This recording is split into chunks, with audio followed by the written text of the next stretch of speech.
the name change because Windows XP is Windows XPs is much better, at least in my opinion.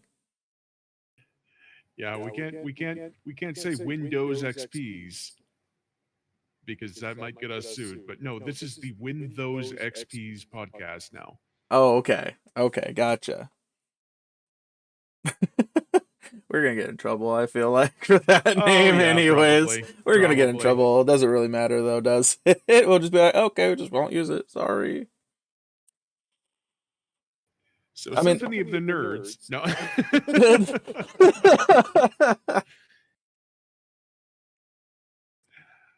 uh, So yeah, we are down I, one for now, by the way, everybody. just for now. No Soul for me is he's dealing with some family issues right now, and he will be back hopefully a little later on. Yeah, most likely, honestly. Today, since I feel like you were going to have the most structured, I think you should start. Well, Just because because I have an outline. I have an outline too. I just feel like yours, like you can. I think I think that's gonna honestly be kind of like the meat and potatoes of today, because Okay. it's a subject that we're all like I'm experienced right now. You're going through, and it's what I'm going through. So for now, we are going to allow Sam here, way too late TV, aka Angie, to kick us off.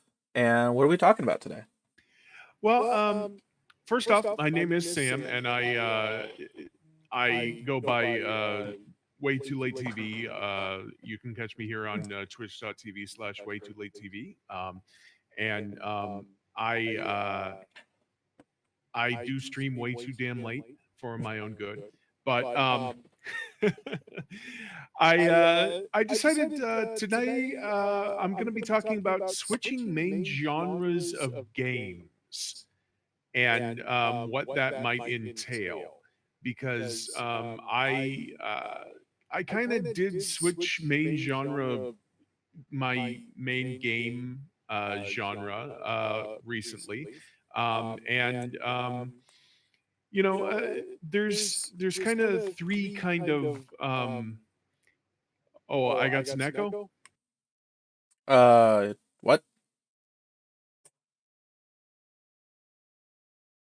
Oh, Oh, I could testing 1 2. I can fix that by dropping this a little Oh, bit okay. and dropping this a little bit. There we go. That should fix it. Right. Okay. um anyway, so yeah, there's kind of three uh kind of jumps that you can make. There's the adjacent or close jumps, like going from a first person shooter to a battle royale, like say going from uh like uh Call of Duty to Apex Legends, like, and I mean old school Call of Duty to Apex Legends. um Still a small echo, but it's a bit better. Okay. um I think you're going to have to turn down the actual stream volume all the way if you have it up at all. I don't have anything up besides just us. Okay. I have no idea then. But anyway, so yeah, so you got going from old school Call of Duty to like Apex Legends, a battle royale, stuff like that. If you go from like a RPG to an MMORPG, like if you go from say like Chrono Trigger to Final Fantasy 14, that's kind of not really that big of a jump. If you go from Animal Crossing to Stardew Valley, and I think I see what the echo is. It's me actually coming through your speakers and getting caught on the mic. But Either way, um, oh, Oh, there's Soul. and we got a soul. Hi, Wow. Mark. Why is Hi, that Mark. catching so high? Holy hell. Speak real quick, soul. Hello, friends. Why? Why? This Soul's didn't just a happen loud last kind of time? guy. It's because I'm here to ruin everybody's day. No. It's just Soul's you got to turn Soul down just a bit. Go check my stuff too. Stuff's at about normal. Alright, let's try again. Hello, friends. That is so much Oh, better. okay. I forgot that I can turn him down on my end as well. Not even that loud. I'm And so that's confused. what the problem is. There we go. Yeah. All right. So also the second kind of jump is technical jumps or middling jumps, like going from a third person shooter to a first person shooter, like Gears of War to Mass Effect, uh, which is like an action shooter to an RPG shooter, or Final Fantasy VII old school to Final Fantasy VII remake, which is like turn based combat to active combat button mashing. Yeah. And then there's what I did, the huge jump. MMORPG to battle royale first person shooter. Final Fantasy Yeah. 14 to Apex Legends. I don't know if I recommend this to anyone, but I did it and I'm not looking back. It's a hell of a lot of fun. You know, I used to suck out loud at first person shooters, and I think I've actually found a new home in Apex Legends. You know, Yeah, I'm buddy. Yeah. That just means that we need to get you an heirloom now so that you can run around. We can be heirloom buddies and go right, bopping throughout the entire lobby. right. And I'm actually having the time of my damn life in Apex Legends, which is a first-person shooter battle royale. The ring closing in on everyone type game, and I just closed in. I just passed 100 lifetime kills earlier today. I just got my 10th lifetime win in less than a month. Oh, that's Um, more than me. Get out of here. no, really, I did. I don't Um, even have 10 lifetime wins. I think I have like 8. oh wow, wow! Why? Now I feel It's great. over at Apex. Oh my lord. I'm still okay. Yeah, your Hope something's being picked up on your end. all right. Everyone. Oh, so Angie go?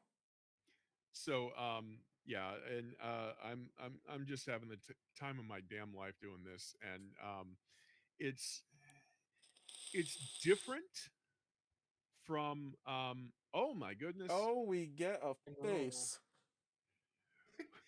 we Yeah, actually have a no soul. luscious locks. Oh, Luscious locks. Oh my goodness. use Yes. conditioner. Just tailing me. Hey, Gamer Cat, how you doing? Hi, Gamer Cat. Um, but yeah, I mean, it's incredibly different from Final Fantasy 14. Tab targeting MMORPG where you're not really doing PvP unless you actively queue for it. But it's a lot of fun and it's a complete change of pace, and I'm having the time of my damn life. So what kind of jumps have you guys made in genre jumping? Oh man, that's I've made so many. That's the issue. Before finding a home, like Yeah. I mean, I could talk about the jumps I've made, like how it's progressed throughout the years. So I'll tell you what my first video game Uh-huh. was. Diddy Okay, Kong Racing. there you go. Diddy Kong Racing.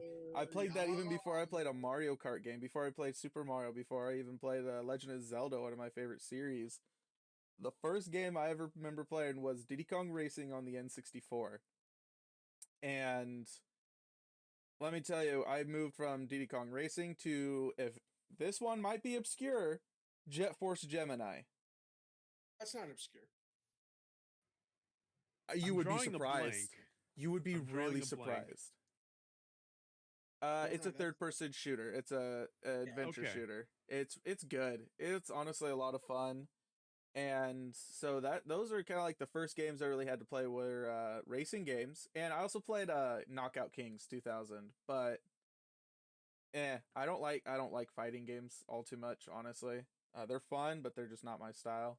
Oh man, Um, Right. see that's where we're complete opposite, Preston. So I started out with like MB3, and like mm, that was me, and then Street Fighter, the SNES, and like Street Fighter, man, I fell into Street Fighter hard. It wasn't even funny. And then local pizza joint out by where I lived had Mortal Kombat, had like a legit like Mortal Kombat 2 like cabinet. I don't know where they got it from, but like they had a legit cabinet. And dude, like we would order pizza.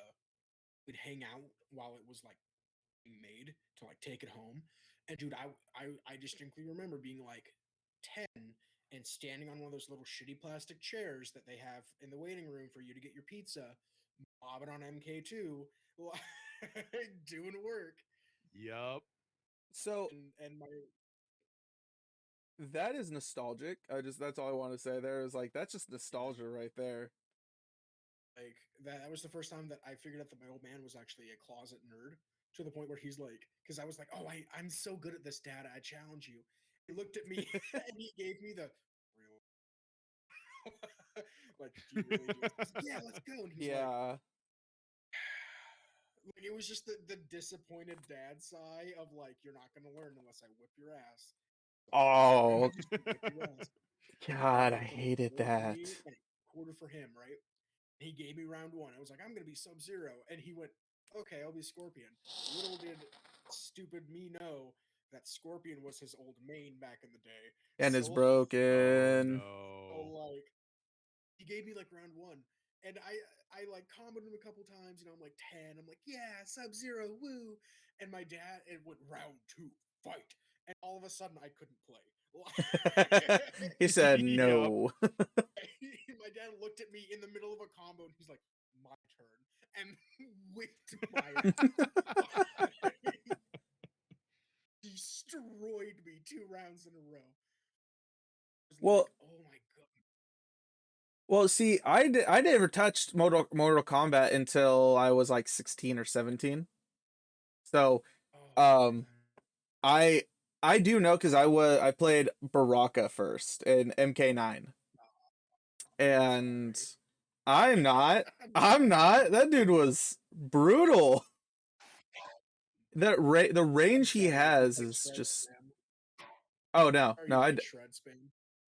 oh no, I never spammed. But Mm-hmm. like I played a lot of Call of Duty. So like I used to play a lot of like the Nintendo games. I played Star Fox, Smash Bros, all that. I was almost exclusively Nintendo until I got a PS4, which I then moved to Battlefront 2, which EA, you killed me on the inside with Oh, with these new Battlefront games. You killed me. They're not bad. Mm, but they're definitely you're not bad good in theory. in theory. And that was me too. So like, and I was almost exclusively Nintendo until bought my PS3 back, because I was like, dude, I'm sick and tired of playing like of not having games with like online capability and stuff. I was snagging myself like a PS3, and the first thing that I grabbed that I could was like Black Ops 3. I was like, yeah, man, it's like the newest shit. I have the collector's edition Black Ops 3 PS4. Finally, Oh, I'm I was ready sorry. to roll. And you're sorry. Black Ops 3 Oh, yeah, was BO3 a was hype BO3. chase. It was just a hype chase. I mean, it's not bad, but it's no Black Ops 2 or Black Ops Yeah, 1. it's no MW2 or like Black Ops. I'll give you Yeah. that. But, like, I was ready to roll, and I just sucked. Like, BO3 3 was not my game. I did okay. Like I put the time in and I did okay because like it was the only game that I had for months, and I was like, I'm just gonna play BO3, have a good time, whatever. And let's see, because like I said, I've jumped around. I went from like fighting games to shooters to like to RPGs. RPGs are like my home. Don't get me wrong. I mean, you're talking to the kid who played like the original Final Fantasy on the NES. Like RPGs are my home. Like I said in the last episode, like FF10 is my comfort zone. I don't care how bad the game is. I will sit and I will play FF10 for like 12 hours, give it as much shit and praise as I want because I have the right. Like, I think the biggest jump, I guess. I honestly think the biggest jump I've ever made was from Call of Duty to League of Legends. Ooh, I could see that. Yeah. Oh, well, That right there. yeah. Yeah, so MOBAs, like, and everyone knows my opinions on MOBAs. As much as I love them, don't play them. I will never recommend a MOBA to anybody. They suck. The communities suck. It's toxic. You will not feel good about the game, which we all know. I believe rewarding your players Mm-hmm. is valuable for even the smallest success. League of Legends doesn't do that. Overwatch doesn't do that. Dota, they just don't. You No, have to be continually you have to continually make right decisions to get a small reward, and honestly, that's why they're niche. They are some, like, League of Legends is one of the biggest games out there, but it's so niche. So that jump right there was brutal. Like, I was used I mean, I played on the Xbox 360 Call of Duty lobbies, and let me tell you, like, no, everybody and anybody would be canceled nowadays. Oh It's yeah. bad. But like the roughest part about that jump was learning, one, moving from a controller to sweat, Yeah. just sweating on my mouse and keyboard. M&K. Yeah. And then secondly was mechanically speaking. What's up, Canuck? Welcome. But mechanically, it was rough. The switch from one to the other was impossible. Like, when you've got your finger layout's literally this for League of Legends, you're going Yeah. constantly, and then the micromanagement effectively of your movement and your placement. Like, we could talk about how placement's important in a lot of games, but specifically League of Legends, being on the left side versus the right side literally makes the difference in the world, depending upon who you're up Yeah, against. MOBAs are crazy like that. And here's so okay. This is stupid brain question. Now, what? Okay, what I have seen, and I'm trying to explain this correctly so that I don't. I'm a scrub when it comes to MOBAs. I really am. Take Thresh, right? Yeah, I'm using Thresh just because like it's my main, and he's like ADC or support. And I know that attack damage it's carry and no support, and I know that support sits at the top, ADC sits at the bottom. I get that. But why? Why was that so like? And see, it's hard for me to explain, but like, it's not like Thresh gets a bonus going down into bot lane just as much as Annie doesn't get a bonus going through mid like you're supposed to. Supposed to. So what's stopping anybody from building like literally counter what would be a bottom lane build with like Annie and soloing it? okay. So this is actually something I can talk about. So in League of Legends, the way they design their characters, especially now, is you can play like AP Kog'Maw, or you could play AD Annie, but literally you have to min max if you want to win most of the time. Like, you've got Don't you have to do that anyway? no, Really? no, because AP Kog'Maw, it was a thing, and then when they did the item reworks this season, he came back and he was a menace, and he is a menace. Like, Kog'Maw is disturbingly good, randomly, But because he's a glass cannon. I guess my real question is what set that precedent that ADC sits on the bottom instead of ADC going on the top? Because ADCs are squishy. Yeah, but what set that precedent? You go back farther. Who That's the sat way they down? designed it. Riot did. They They designed didn't. it. But here's the thing: if they designed that an ADC go on the bottom, they would get a bonus for it. Something is meant to be in a spot, you get a bonus for it. That's Not how games work. that's not how League of Legends works. So back in season 1 and 2, those were the dark times, my friend. Like you would see Ashe in the top lane, mid lane. You would see Rise just wherever, because nothing could beat him. He was broken. Twisted Fate had a global ultimate that was I quick. remember The TF global ultimate, and this is just for like I started playing season 4, like when things started to change, when the rework started and all that. But there was a lot of issues. Like there was a lot of issues with that. But what set the precedent was the fact that top lanes tend to be your tank. You know, they're the ones that they don't have to be in every fight early. So earlier in the game, they could set up top lane like Nasus and farm to hell and back. Come in during your mid game phase, and they're a problem. I was a top lane main for about 3 years. Yeah, about 3 years up until season 7. Then I switched to the jungle full time. The kit of a tank fits much better in the top lane because they're not going to be a heavy target like your mid laners are, which are going to be your mages, assassins, and whatnot. Yeah, mages and assassins. So And it's a kit and ability thing. It's not like Mhm. somebody was like, Tayshu on the top lane, then everybody kind of just agreed with it, and then it became like a normal thing. It's a kit thing. It becomes a lot of it has to do with kit. Mid laners, a good mid laner. So when the assassin meta was a thing, if you're gonna go mage, you better have sustain of some sort, and that's where Vlad came in because his little stupid fucking pool and the fact he could heal for years on end. He had an insane amount of sustain, so he was well during the assassin meta. And you know, like any game, metas will change, but League of Legends meta is set aside by who did they just accidentally buff? Yeah. Who now has what it That's takes to dominate the map? Who can dominate the map? And we always go between a tank meta and an assassin meta. And then you saw what happened back in season 10 towards the end was an ADC meta came up. And here's why you don't want that to happen specifically, because assassins are supposed to destroy an ADC. Hands down, you protect your ADC and your healer, you keep that assassin away from them. Their job is to get to the back line and destroy them.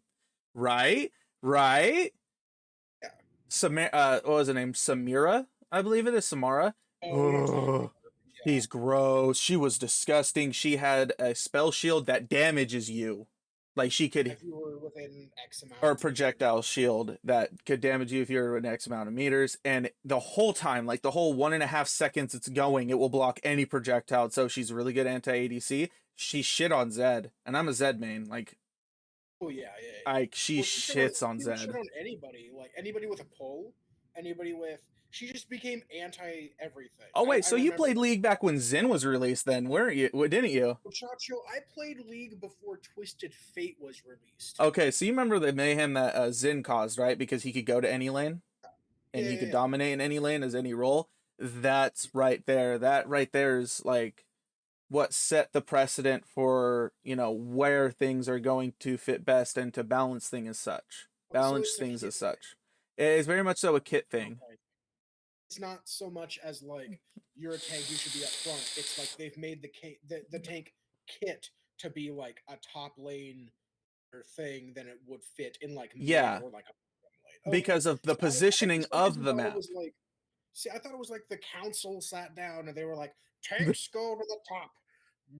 Like, and then a gavel came down, and then it was like mages to the mid, and then a gavel came down. The meta is decided. Sit in your corner. The meta's and again, like, and because I didn't play back then, I played in season 4, but meta definitely was decided by that. So like you've got Yasuo, he was he's really good in the mid lane, but he can go top depending upon the meta. If it's not a tank meta right now, he can go top lane and he could fight with the bruisers just fine. Look at Thresh, and I keep going back to Thresh because like he's my main, but like look at him. The dude does good in every lane, but like he does great in top and bot. Can darn near hold his own mid early. that is if your opponent doesn't know what they're doing. True.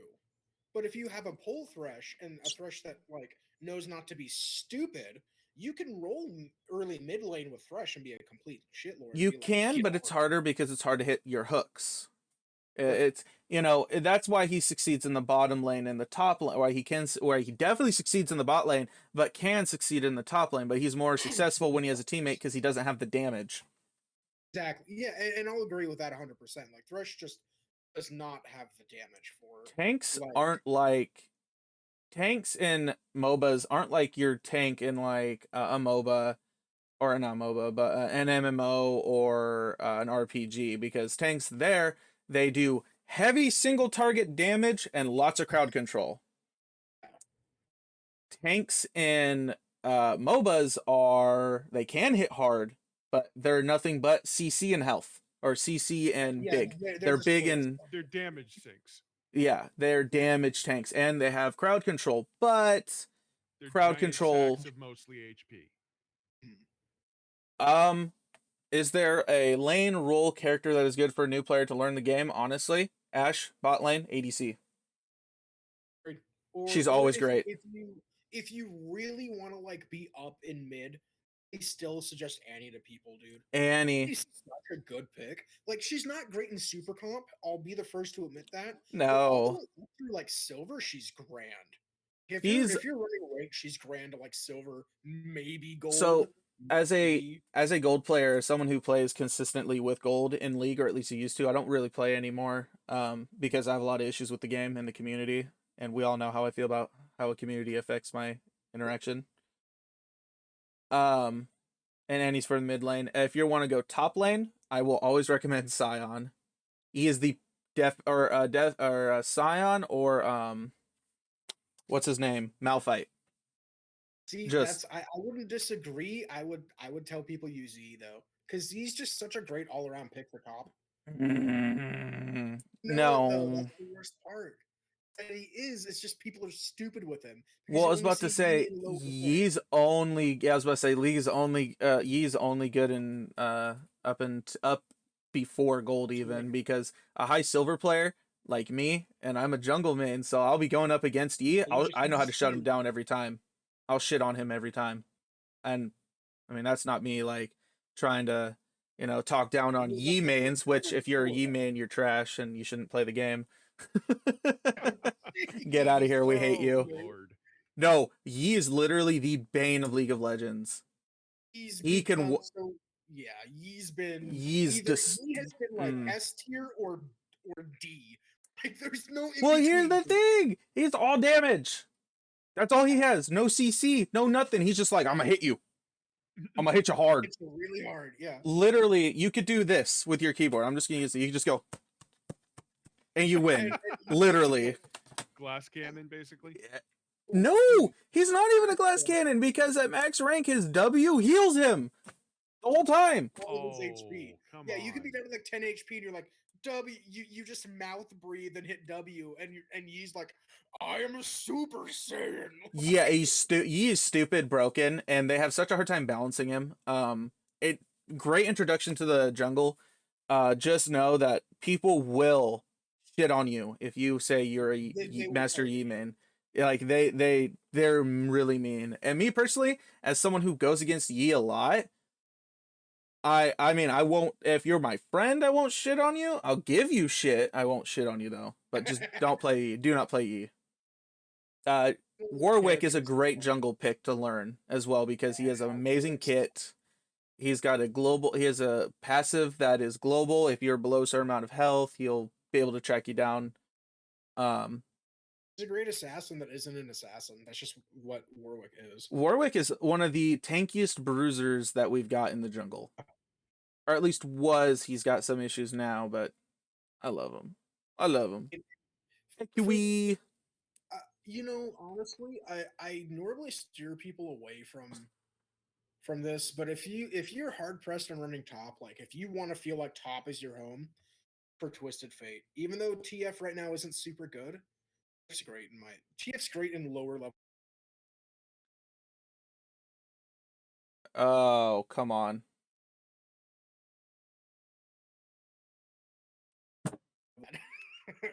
He just I teaches you how to push fight. oh, I was so scared. I thought my internet just went out again. Oh no, we're still here. We're still here. Okay, good. Back when TF came out, back when Twisted Fate came out, he had like 2 attacks that everybody used because they were super good. He had his Q, which was a 3-card yeet. It was a great little initiate. It was a great little like I'm coming for you. Here's a little bit of extra damage. It was ranged. It was grand. And he had his basic, and his basic do one of 3 things because he's a card player, New Orleans Gambit, and you had a Fuck blue you. card. Gambit, shut up. He had a blue card that slowed people down, and that was cool. He had a red card that did extra damage, and then you had the gold card. Gold card stunned Stun. people. It used to be not insignificant stun. Like it was a solid like 3-second stun when it kicked off. And that doesn't sound like a long time, but in a game where your Twisted Fate peeks out the bush and can hit his W and force a gold card and go, "Hello, motherfucker," stun. And then the next thing you know, the entire team goes, like it was bad. It was mean. Okay. He was the ultimate setup. And then they nerfed him to shit because he needed it. Okay, and Like, then his rework, his ultimate became his teleport. His E became a passive every few auto attacks. You get an empowered auto. His W, your blue card just gives him mana. His red card is AoE and slow. Gold card is stun, and Q is still the 3 cards. back when it came out, you hit W and it was called stacking the deck. And you went boop, and then it up above your head, it was like red, blue, gold, and it would cycle, and you'd hit W again on the card that you wanted your next auto attack to do. So you would wait, and it would always go red, blue, gold. It didn't change, it didn't do anything. It was just red, blue, gold. That fast. So you went W 1, 2, 3. Didn't have to pay attention. You mouth breathed on W again, and then you Q. And 9 out of 10, you got 3 gold cards that went Oh, that's stun. brutal. Then you laughed because your entire team went. Yeah, I don't remember TF's old kit. But This old kit was weird. That's all I'm so gonna say. So TF's old kit was the triple cards, stack the deck. Honestly, I can't remember his last thing because it was stupid. It didn't matter. It just didn't matter. And then so his alt used to be the global teleport. no, it Like is. press It is now. I So think it's it was his still a E global was the global. I think his E was a global teleport. His alt was definitely a global teleport too. Was it? His alt was a global tel. I can't remember what his E. I think his E was pretty useless, to be honest with you. It was the 3 proc. It is the 3 proc now. Is it now? Or the Okay. 4 proc. E used to be completely useless. I never used it. But what you used to do is you used to like kind of pretend that you were know his name. Give me a minute. Used to main him. Karthus. You used to pretend that you were a Karthus, and you would start scanning the map, right? And you would scan for team fights. See And who's your low. goal, yeah, your goal would be to W, put up your gold card, alt, pop up on that team fight, gold card for a stun, and then pop back. You could activate again and teleport right back to where you teleported from. And then you just laughed as the entire team wrecked that team fight that you just completely won for them. Yikes. Wait, Karthus used to have that used to be Karthus's ult? No, that's Twisted Fate's ult. Oh, Twisted Fate's ult I was about to say, what? They did that to Karthus too? No. So Twisted That's Fate's stupid. Ult his ult setup was alt popped in. You would teleport, and then you could teleport back. You could hit the button again, it would teleport you back to where you teleported from. So you would gold card, teleport, Q, basic, stun, the team would kill them, and then you would teleport back laughing all the way because you're a terrible person. You play Twisted Fate. That was your entire goal. Okay, so I'd actually like to go back a little bit though, real quick. Twisted, Sure. if you get into League now, do not play anything outside of what will be meta for top lane. Do not, because you will lose. Hands down, you will lose. Oh yeah, even in casuals, because you get diamonds coming into cash. Sweaty. Yeah, that's their entire goal. is they can't compete in their rank. Either got carried to it or they got lucky, and then they're like, "Well, I can't me do Smurf. diamond." Yeah, or they Smurf. They're like, "I can't MOBAs play have the diamond, biggest issue with so Smurfs. I'm just gonna go into cash and shit out cash." So I feel better about my life. But ultimately, I think the oddest jump I'm doing right now is going from FPS to Final Fantasy 14. Just getting You're doing the reacquainted. opposite of what I did. Yeah. I mean, it's good. It's good to diversify too, I think, because I want to get more into these conversations that people have, which is why I'm playing games like DBD, even though I'm not having the greatest time with it as of right now. I want to play other Yeah. games that make that you know, kind of. I want to add to the conversation. Interesting point Preston made on community breaking the game for him. How does the community around a game affect each of you? I find each has toxic elements and positive elements. That's a damn good question.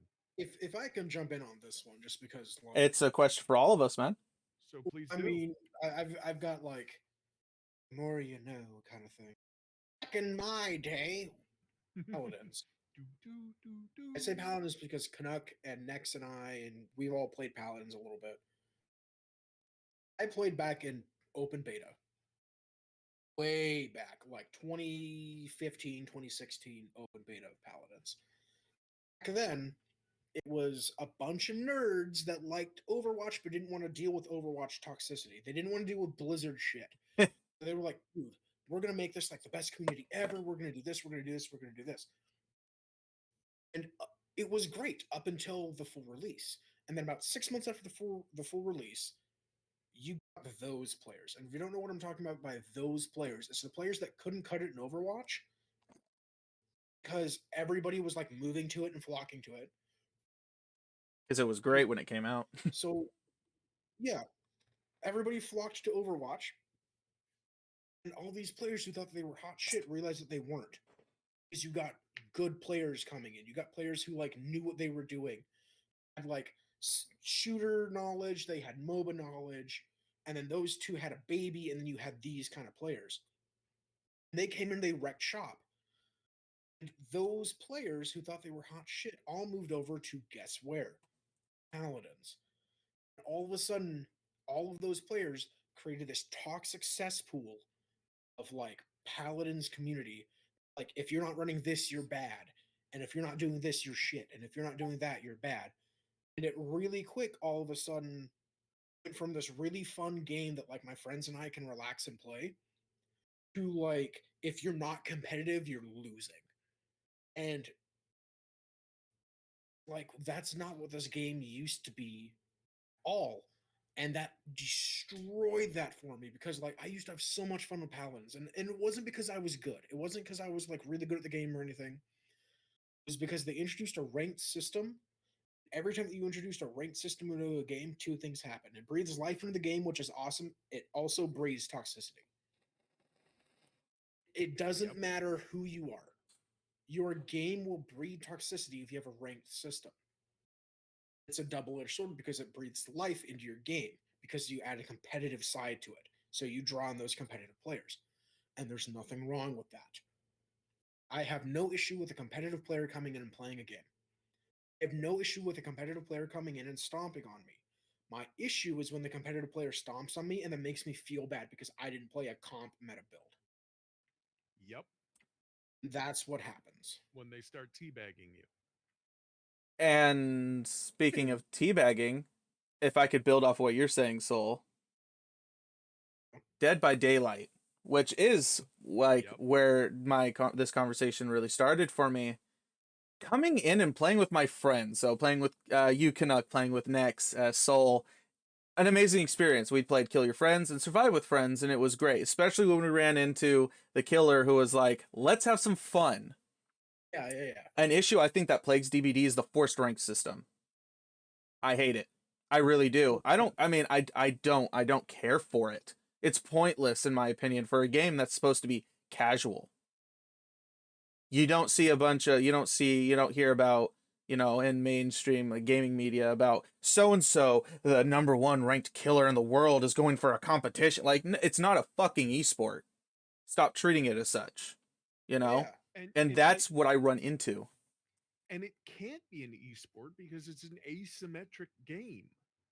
And the scoring system is so clandestine that you don't know what's going on until after the game is over, you know? Hey, The fact Donuts. that the scoring, yeah, the Hey, fact that the donuts. scoring system doesn't.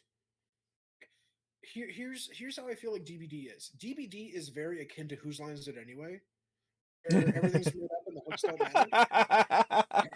But I'm not wrong, am I? Like You're everything's made not up and the wrong. hooks don't matter. You're not.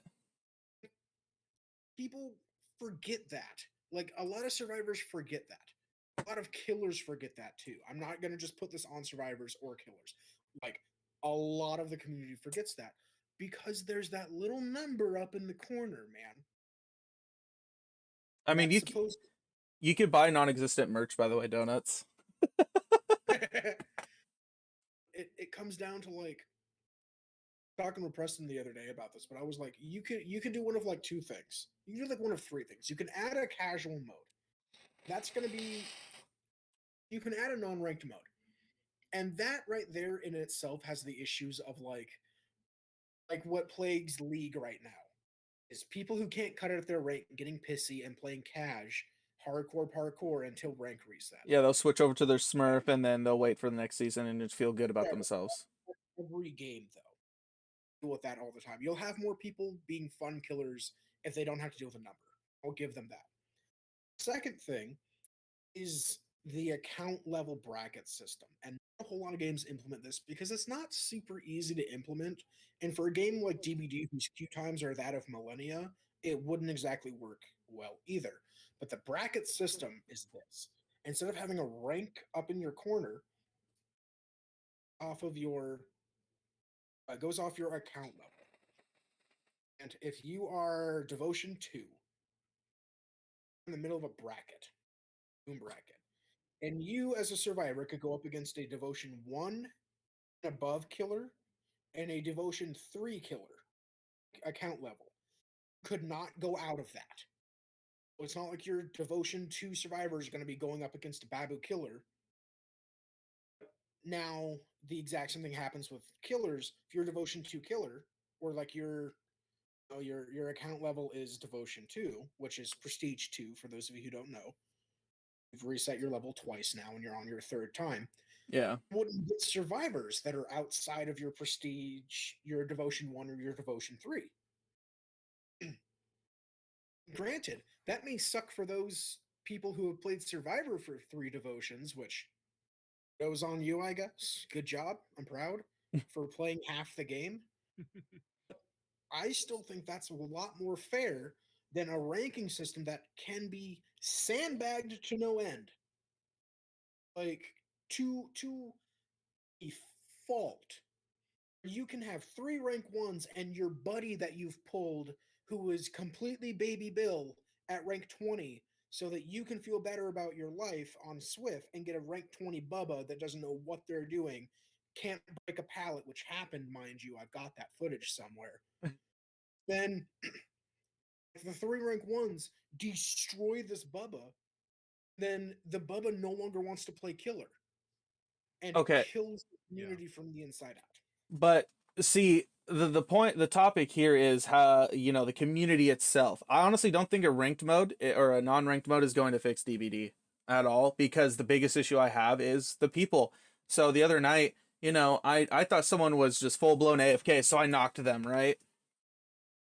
I was like, yeah, fuck it. I mean, it's late at night. I'm venting a little frustration right now, which is not necessarily a good thing. Don't take it out on other people, but whatever. So I knock her down, and then, their friends play stupid and just be like, I'm just gonna constantly try to save this Claudette, though this Claudette got farmed. Later on, I'm the last two. They're Jake. I know for a fact this Jake is gonna play stupid, so I patrolled. I just patrolled the general area, a wide circle, which it was a little campy. I will say that, but I knew this Jake was gonna pop up. And I saw scratch marks. So I'm like, yeah, no, I'm gonna go mess with this Jake. And I knocked them. And they come into my chat and just start being, yo, you're trash. You're no wonder you're ranked 15. It's like, I'm sorry that you came into this game and are salty that you're salty that the game didn't go your way, but you can get out of here. I got no time for that. And you get a lot of that in DBD especially. Me, I'm used to the Call of Duty. You're trash, suck on my nuts, insert racial slur here, you know, that you get in Call of Duty, in FPS. But you get that everywhere that's competitive. You get racists everywhere. But DBD just seems to be plagued with toxic people. It is legitimately plagued with toxic people. I think honestly, and I'm one of the mods for Pound of Flesh, his stream. He's got some serious thoughts on Dead by Daylight and the toxicity in the community, and he really does think that Swifts are what are, for one thing, and Swift is survive with friends, um, basically getting 2 to 4 friends together on voice chat, and in a team together as survivors to go against a killer. So he thinks that survive with friends teams are basically killing the game, and I think implementing a ranked and unranked mode would help if ranked mode would be solo queue only. Yeah, Agreed. I have to disagree with the fact that I don't think Swift is killing the game. I think the devs just haven't done enough to help killers in those situations. How about killing the fairness of the game? Yes, that I can agree with. It does kill the fairness of the Yeah. game. Okay. I fairness. So the advantage that they have is comms, and that's huge. And I'm not saying it Right. isn't. But remember, it is asymmetric. Technically, it's not supposed to be a fair game. Technically, In uh okay, so in using voice comms, Swifts have access to the effects basically of 17 17 perks. Yeah. perks. Right. Yeah. Yeah, Each person does. It's not all of them combined. It's each person has 17. And I Right. get that. I do. But it also comes down to the fact that like and this is me calling out survivors. And I will because I'm a killer main. This is me calling out Right. survivors. Right. And survivors can hurt me and yell at me. I don't care. I'll go on record saying it. If y'all weren't such assholes, it wouldn't be such a bad time. I wouldn't mind going against yeah, a Swift so long as the Swift does not waste my time at the gate by teabagging in front of me. If they don't be assholes, I am more than okay with going against and losing to Swift. I'm more than okay with them opening up the exit gate and leaving. I'm okay with them having comms. I'm okay with them having 17 perks each. As soon as you start teabagging at the gate and waiting and wasting my time because you want to be a shitlord, then there's an issue. That's my big thing. Is so long as you're not assholes, I don't care. Waste my time, I won't waste yours. It's that simple. There's got to be a modicum of respect for both sides, because yes. you're not really a killer versus survivors. You're people playing a video game together. You're You know. playing. You're just competing in different roles. Right. Exactly. You're people playing a video game together, and it's supposed to be fun. And granted, I know that there have to be winners and losers. I get that. It's Right. a game. Like if you don't have winning and losing, then it's not a game anymore. It's just you watching a movie, So essentially.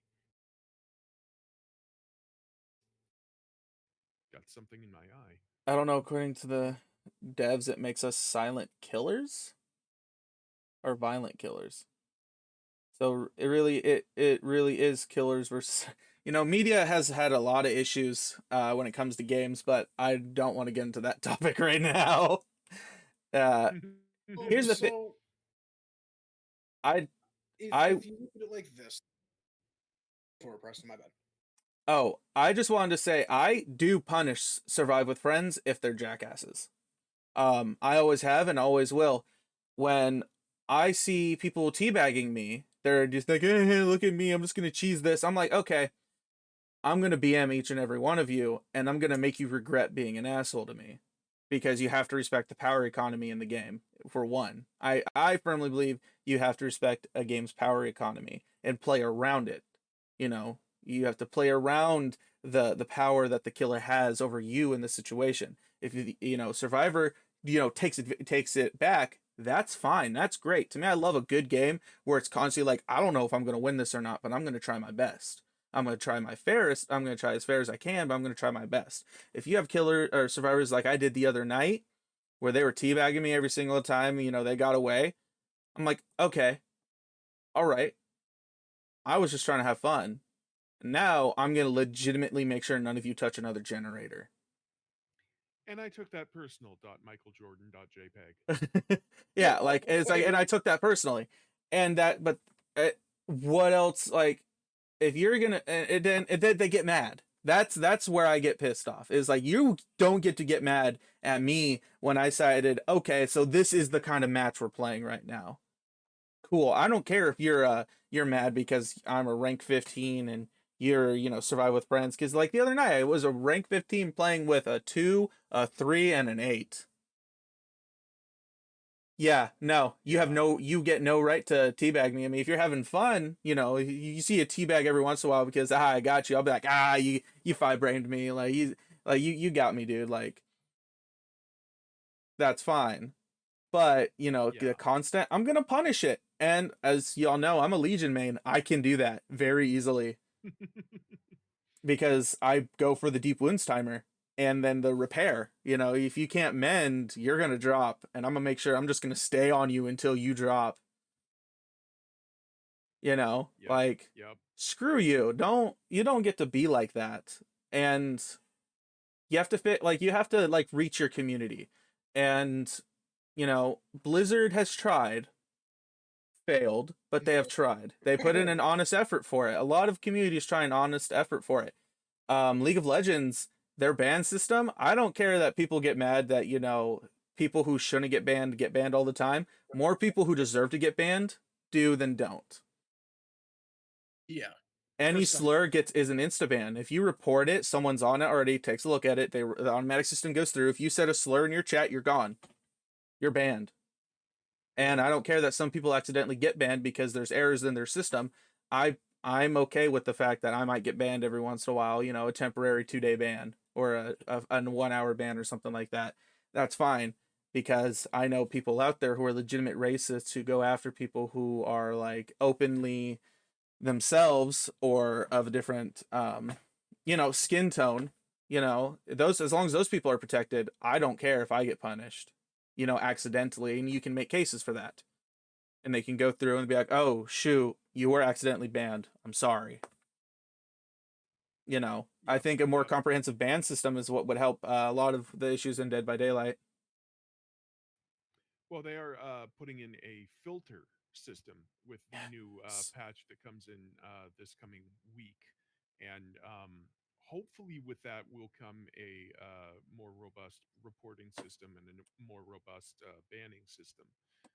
Because I know that Pound and I have had to report some people for literally spamming for 5 minutes repeatedly the N word to a person of color.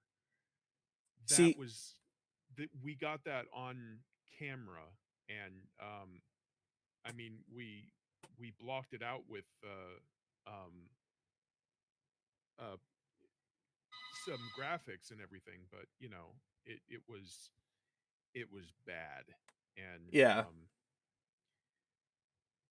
we got that on camera, and we since Pound is actually a mod for one of the devs of Dead by Daylight, we got those two people permabanned.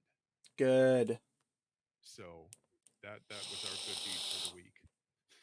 You know, if you guys don't mind, I'd actually like, because I feel like this is a good point to move into the topic I had for today, Okay. Okay. which talk about a great community in the Borderlands series, which has online, like you could play online with randoms, and you know, you're not free from, you know, hateful people. You're never free from them. They will always exist. And what I think really got me into Borderlands after one was the fact that you could was the fact after I gone through the game and I played 2,000 hours solo was the fact I could go online and find random people to play with, which was really fun for me. Which my topic will actually be like the kind of the history of Borderlands, like as a game, like going through the game itself. So you start with Borderlands 1, which you got you got your four people. You've got Roland, Brick, Mordecai, and Lilith. All. Mordecai main. I'm sorry. I was a Roland main, so I actually can't say much. I'm not. Oh, you know why? Because go Burb. Go Burb. Bird person. Yeah. So, you know, and it wasn't the greatest game, but it had a great start to an amazing, what I consider as an amazing series, minus the pre-sequel, but we'll get to that. What Borderlands did really well was it rewarded you. Again, the reward system that I'm always talking about in a game that I think makes a great game is an amazing reward system. They had hundreds of thousands of variants of guns. That was their big selling point. But more than that, it was it was gritty but comedic.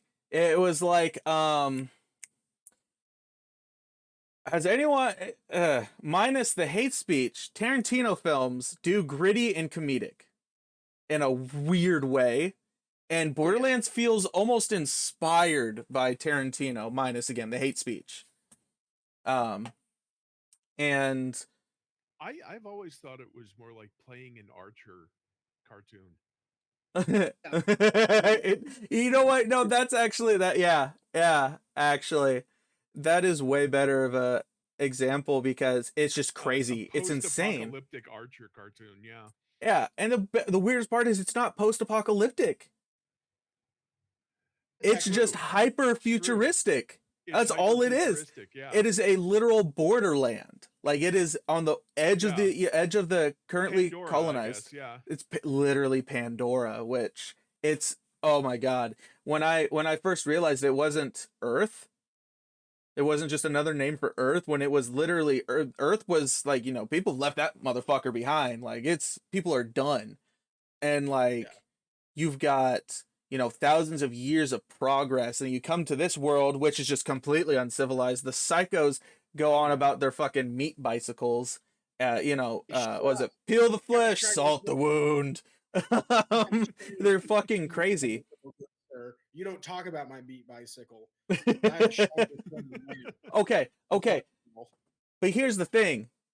Borderlands is really anti-capitalist. So for those of you who are not aware of what happened on Pandora, it was rich in resources, extremely rich in resources, or at least the planet system they're in is. So they're like, let's go here.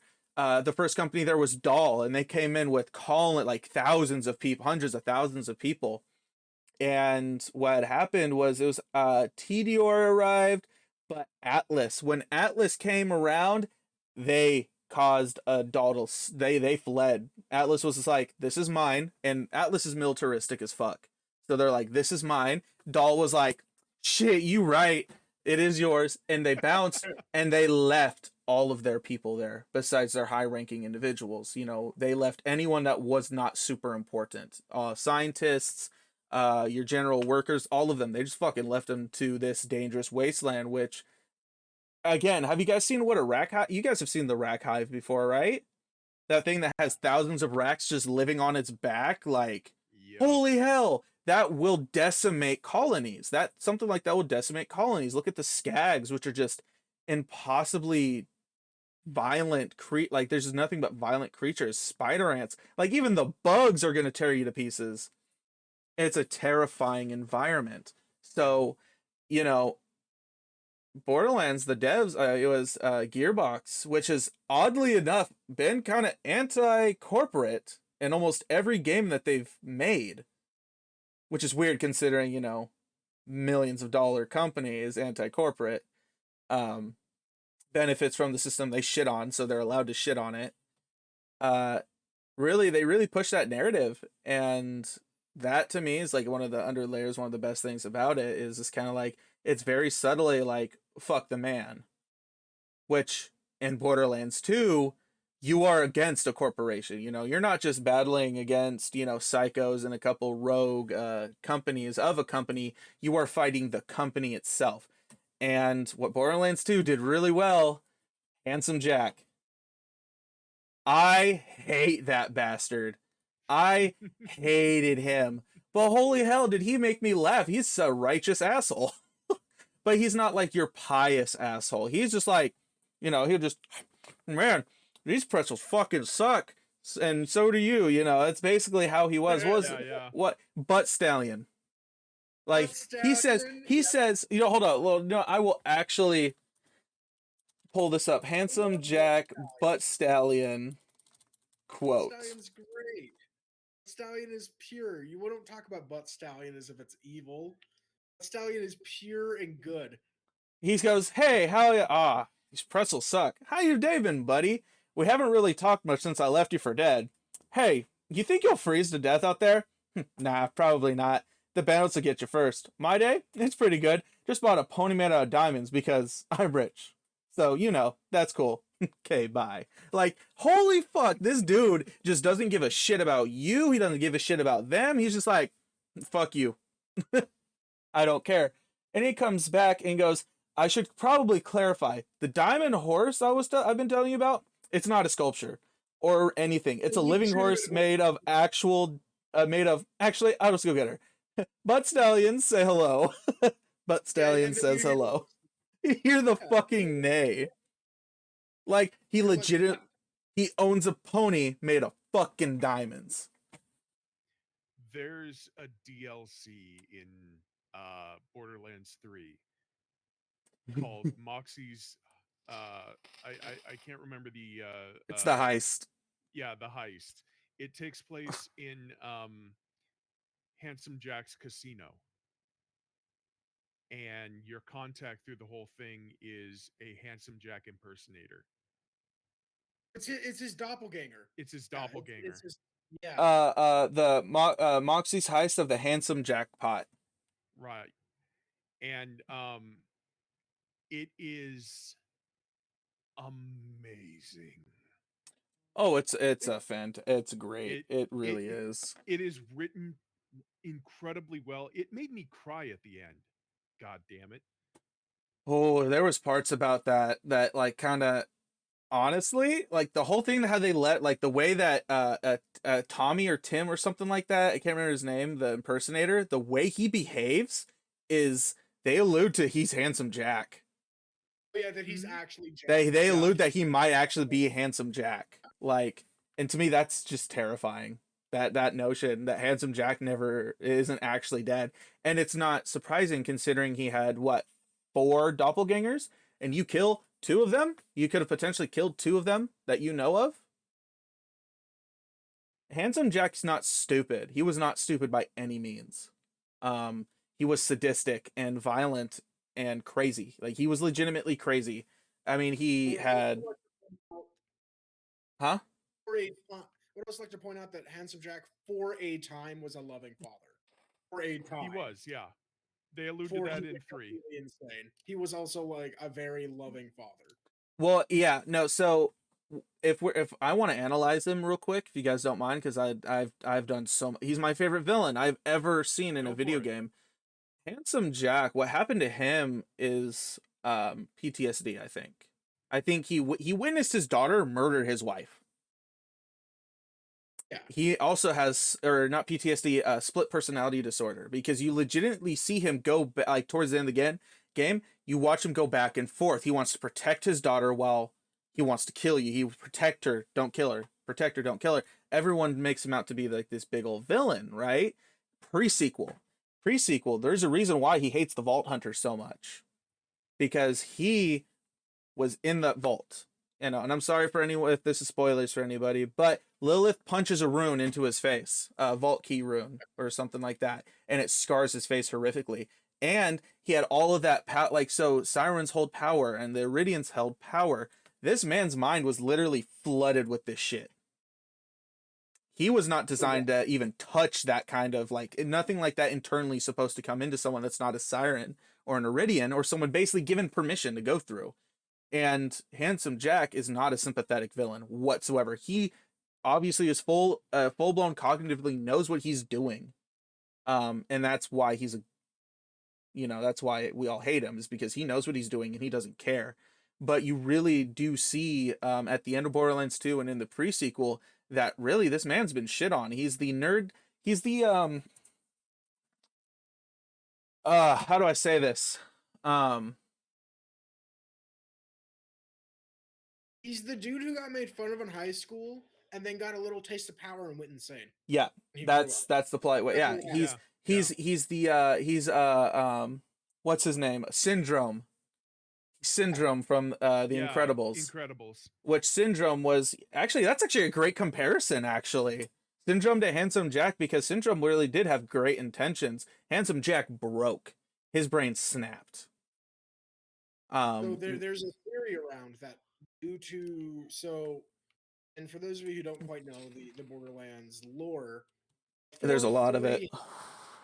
Yeah, before 3 happened, and before Gearbox decided to take its lore and be like, well, it's about as serious as the rest of the game, they said that only one siren could exist at any point in time. Incorrect. Yeah, 6. They said that. So 1 at any point in time in the original. In the OG Borderlands, they stated that Lilith was the only siren in this timeline. That's why, like, there was nobody else like her. Wait, hold up. They kind of retconned that, though, didn't they? They did. Oh, yeah, they did. 100% after 2. Okay. Because they added different types of sirens. Okay, no. So there was a misconception. In the first Borderlands, only siren on the planet. Okay.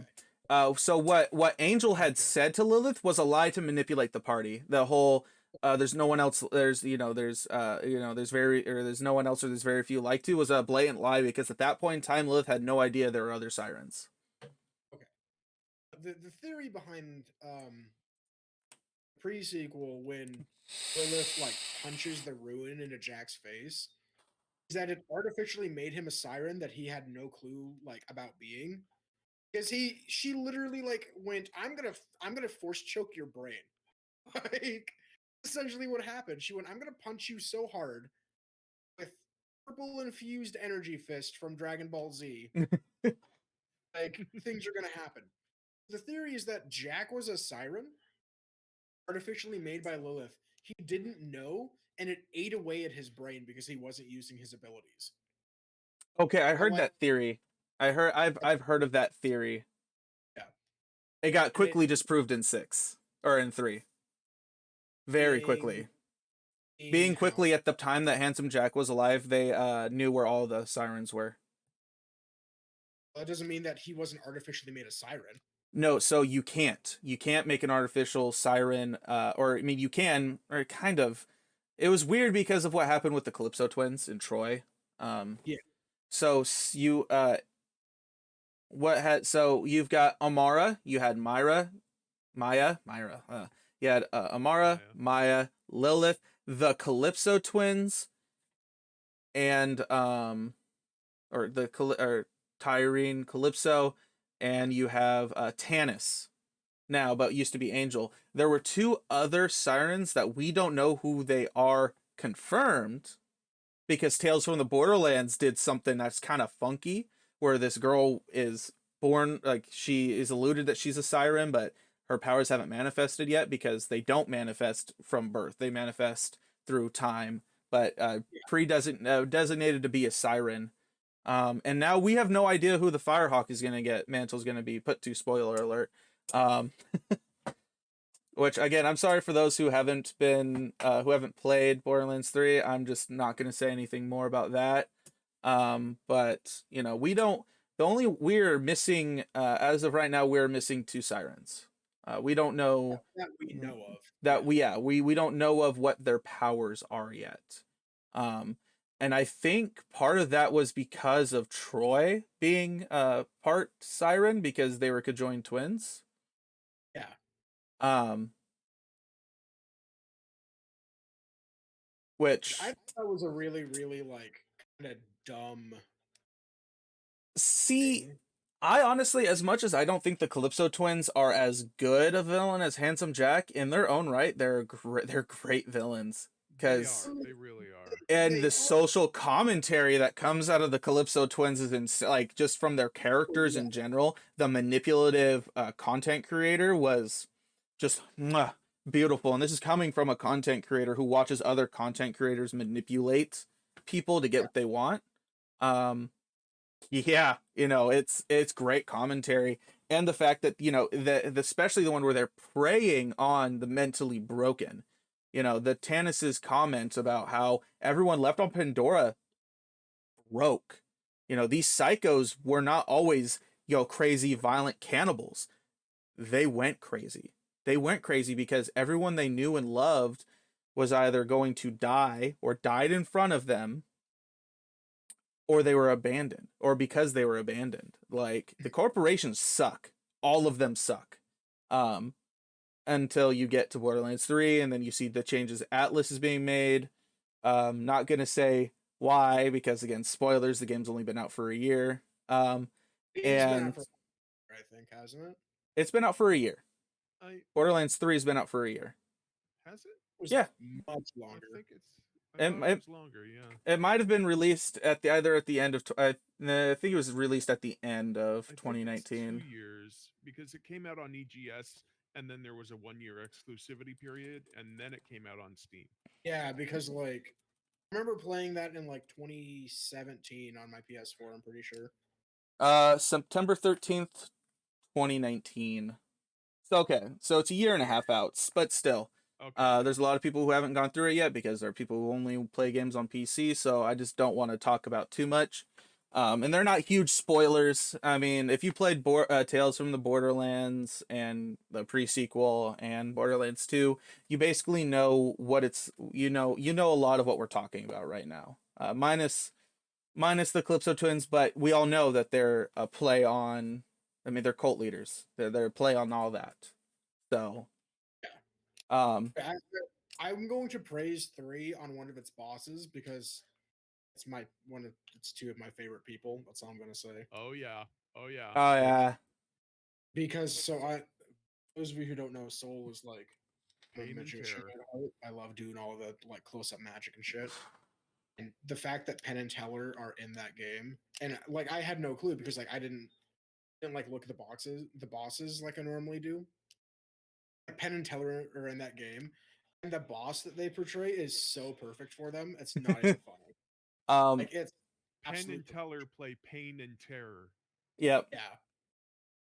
It's good. I definitely recommend it as a playthrough. The issues that a lot of people had with Borderlands 3 was like there were story elements that people didn't like because, you know, you've got your obnoxious, you know, NPC, which is Claptrap, but they have a little shitlord in there, and personally I'm not a fan of this character a whole lot, but when you Is it actually Captain start, Underpants? huh? Can't remember. Captain No, Underpants, yeah. Vaughn is fucking hilarious. I don't care what anyone says. Vaughn is just corporate. He's a corporate dude. Double just. he's a dumbass, but Vaughn's great. No, I'm talking about The Apprentice. If you know what I'm saying here. Oh, yeah, I don't mind The Apprentice. You know, I really don't. I think they leaned a little too hard into the. I think The Apprentice gets a bad rap, but that's just me. I I think think everyone hates them, and I just don't see it.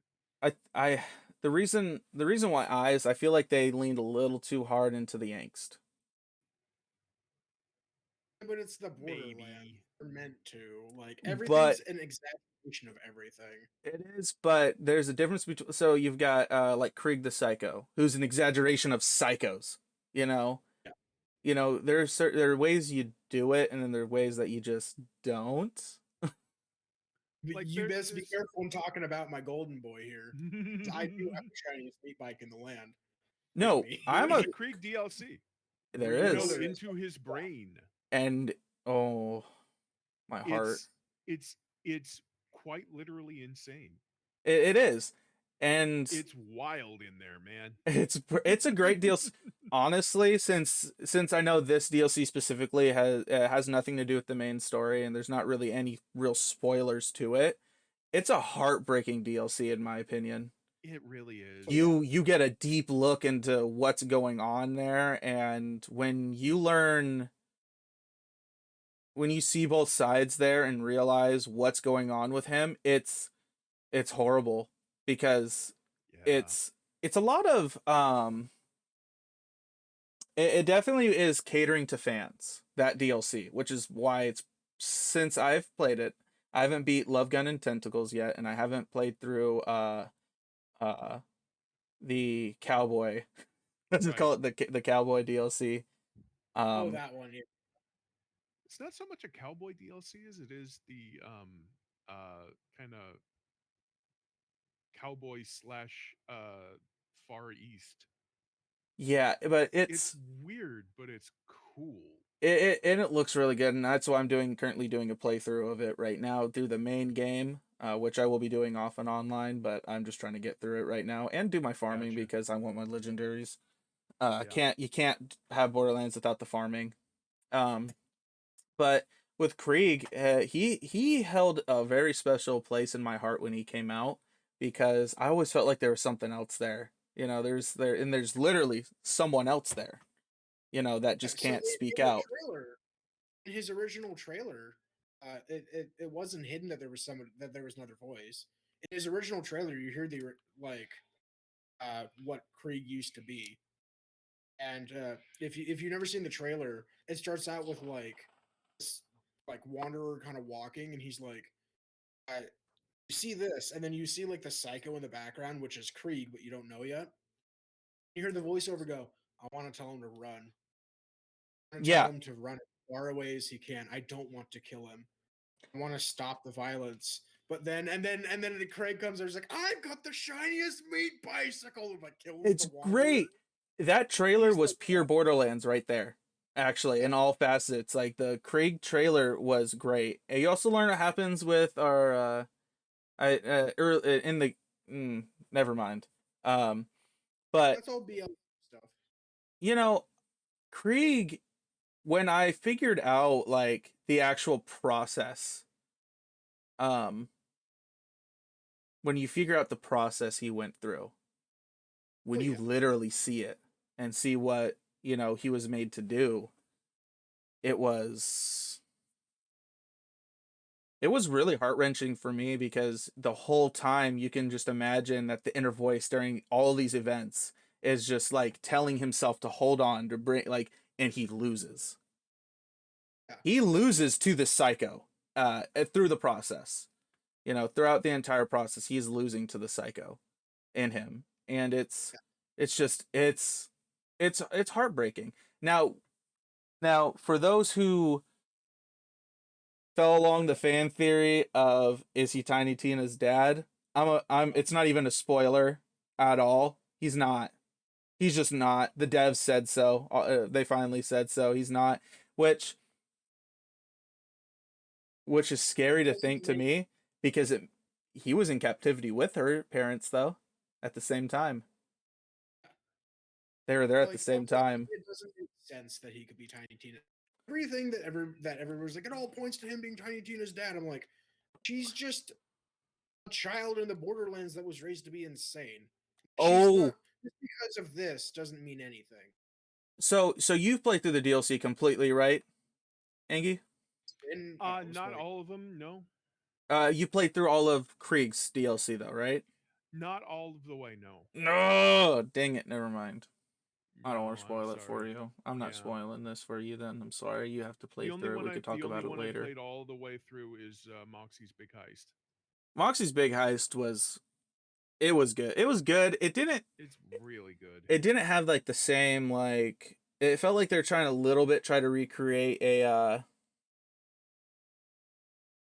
which one was that?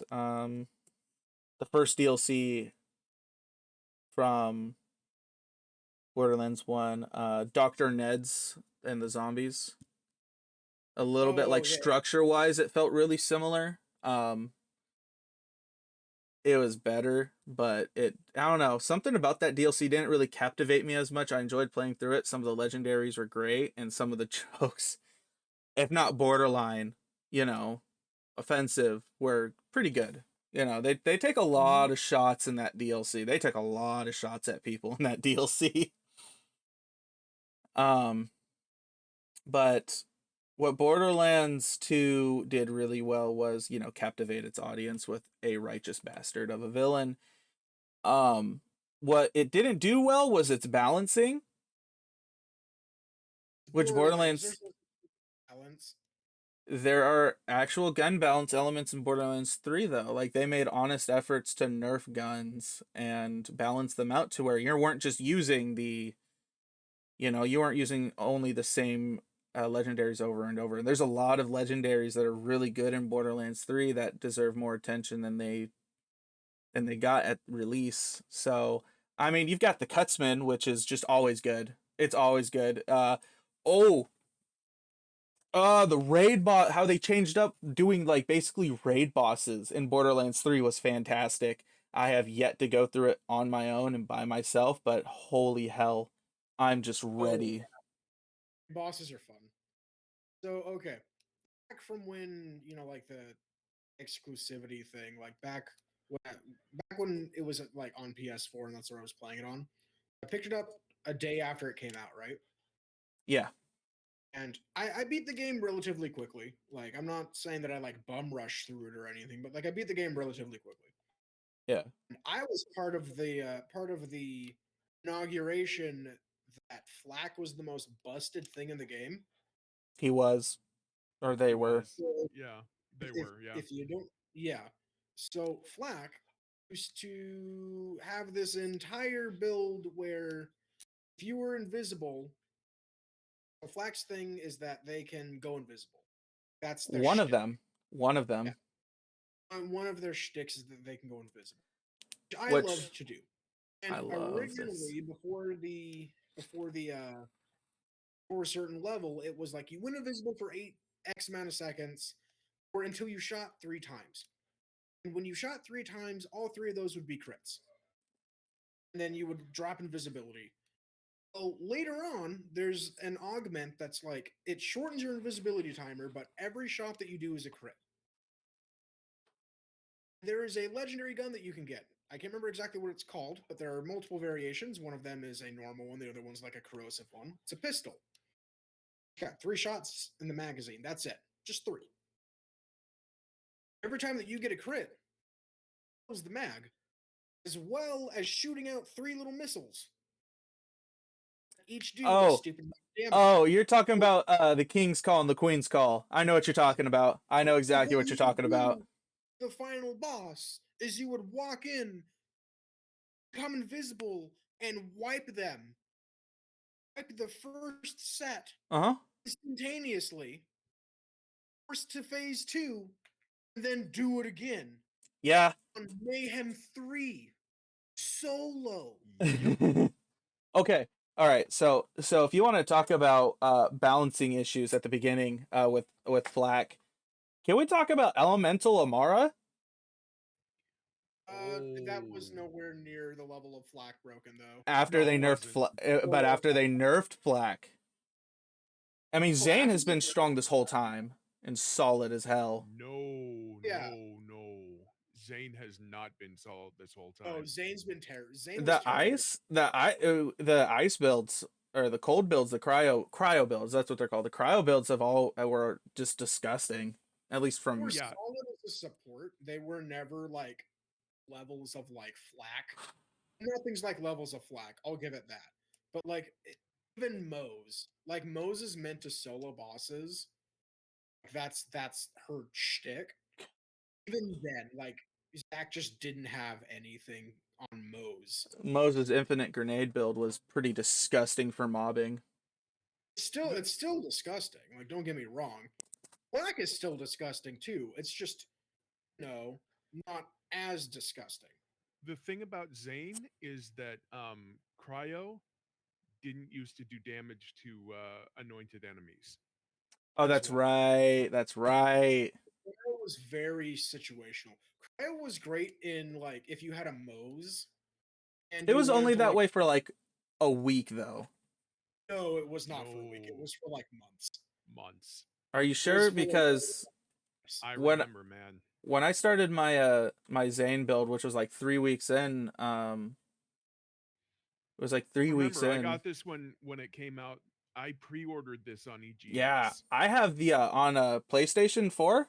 I spent. Don't judge me, y'all. I paid the $100. Got the metal case too. Yeah. I didn't get that pre-order. Because by the time I got around to it, they're like, bye. Oh, I didn't get one. I didn't have the money in time, sadly. His I'm judging. Okay, Canuck. A month after. I want to say a month or two. Well, let's just say that Flack dominated the solo farm for a very, very long time. Just because of the way that they were set up. Like Zane is now, in my opinion, the strongest. At least for like the raids and stuff. He solos so easily. It's gross. Yeah. I'll 100% agree to that. Heck, I remember when I was able to solo raids as Flack though. I would go in and be like, I'm Flack, and I would just run through things. So oh, you haven't slept yet, eh? No. To bed, weirdo. In my defense, I woke up at 7 p.m. last night, so. Okay. So it's not like, your 3-day stint. No. Not like that. Oh, dude, I've been on honestly, what I'm really sad that they've done in Borderlands 3. Okay, hold on. Let me go through the base of the topic for Borderlands 3 and what it's done well versus what it hasn't done well real quick before I get into more discussion about individual characters. What they did terribly, in my opinion, was odd pacing. The pacing of the game felt really clunky in some parts. Especially when you're dealing with the Jacob's estate. Yes. It feels like you get there really fast, and then just it pumps the brakes. Exactly. It really pumps the brakes, but for good reason, because right there, Jacob's estate was a lore dump. It was a lore dump because we had a lot of questions about Miss Hammerlock herself. We had a lot of questions from her from the pre-sequel, which pre-sequel again is going to be the last one I talk about because I have nothing good to say about it. So we're going to have the fun conversation first. But there were a lot of questions about her and her relationship with her brother, and it was honestly great. Borderlands 3 really tugs on your heartstrings. Maybe not in the best ways. But they really do, like, because, and again, so big spoiler alerts right here. So for anyone who doesn't, just mute for like the next 5 minutes. I'm gonna give you 10 seconds to do so. Thing I can't count. 0, 1, mute. Okay. So the fact that he tries to save his sister. After everything, he's like, if you can avoid it, don't kill her. Please, I beg of you. Now, shows his willingness to get rid of her as an obstacle. Because the world is more important than his family, in his opinion. He's a true gentleman. Hammerlock's one of my favorite characters. Has been since his reveal. Yeah, definitely. But it's so heartbreaking. Like, it was, I personally took great glee in killing her. because she was a righteous C word. Straight up, just terrible, terrible person. And they did that very well. There was nothing likable about her. I mean, I love the interaction she had with Troy. You know what I'm saying? Her interactions. But you know, it was really upsetting that he was like, I want to try to reason with her. She's still my sister. And there was the human element to a Borderlands game that we really didn't get like a whole lot of. Like is like you didn't get that until Tales from the Borderlands, which rest in peace. You know who I'm talking about if you played Tales from the Borderlands, but you know, any of them. But it was really like it really was something else to see that human element come from them. Like they humanized everyone.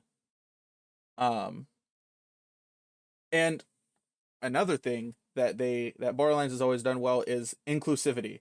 You know, this is the far future, you know. And it wasn't surprised like I remember getting actually really mad because I recommended it to my cousin. I was like, "Hey, play Borderlands 3." You know, he's like, "Oh, I'm not going to play it." And I'm like, "Why?" He goes, "There's an openly gay couple in it." He's like, "Why would I support that?" And I'm just like, "Excuse me?" Like, Wow. you're going to trash a whole game? And I ruined the rest of the Borderlands series with him and I'm like, "You do realize openly gay couples have been through the entire series, right?" Like, yeah. I mean, come on. And it really just it sucks, but like Border, you know, the Borderlands series has done a really good job with inclusivity. I mean, they even made. I don't like it a whole lot what they did with Flack, and basically saying that Flack is asexual because he's a robot, but they went about it in a really odd way that made it feel like, at least from my perspective, I was like, they made it feel like it is robotic a little bit. Almost every asexual character we've seen in any of this in the totality of the series has been like robotic about it. And the same issues with their representation of their autistic character, which was Scooter. I didn't like his representation a whole lot, but they made the effort to, which I don't know if that deserves brownie points or not. But Borderlands has always been really good, at least trying to include as many people as possible, as much representation as possible, which is fantastic. One of my favorite characters in the whole series is Roland. Actually, I played him in Borderlands 2. I loved him, or I played him in Borderlands 1, loved him in Borderlands 2, and his his stoic sternness as a leader was fantastic, and really sad because Lilith's character development through the 3 games is scary almost because you see someone who was upbeat and sassy and great all the time in Borderlands 1 and Borderlands 2.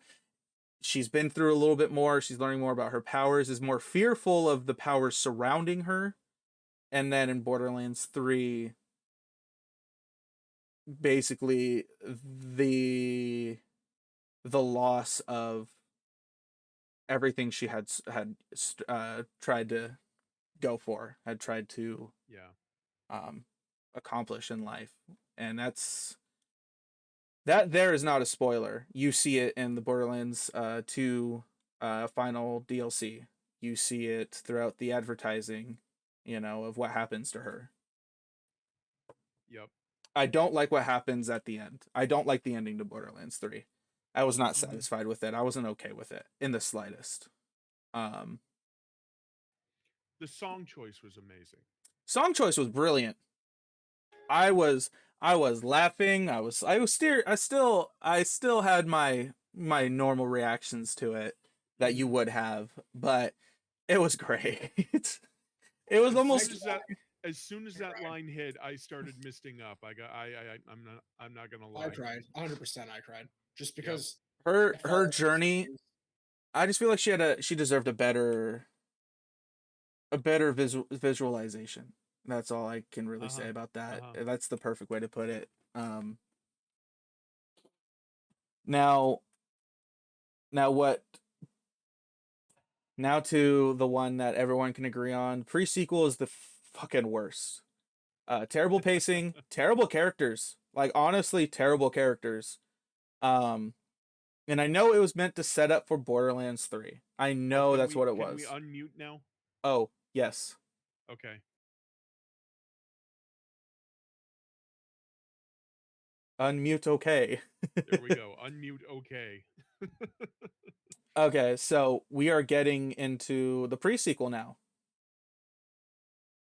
It's bad. It's really bad. Cryo was cool. Switching out Slag was needed. It very much so was needed. Slag was a very broken mechanic. Um, and they did really well in Borderlands 3 by replacing it with irradiation, which just adds a bonus to your damage, but doesn't flat out double it or triple it depending on your gun. It just adds a bonus to your damage. It's a neutral damage that it adds to it, which is great and fantastic. Pre-sequel, the story for it was it was nothing. It was a story. You know, and this is not a spoiler. The fact that all of the characters are dead, minus one. Actually, no. By the time Borderlands 3 comes around, they're all dead, which is the nature of this world. The fact that, you know, people like Mordecai, Brick, Tiny Tina, Krieg, or even people like Zane and Flack, Mose, all of them, it's really surprising they've lived through this time. Though, to be fair, and this is not spoilers, Mose, actually, it's surprising Mose has lived, considering her backstory. But you've got Zane, he should be dead, but he's just too good. He's too good at what he does. Like, he's the best of the best.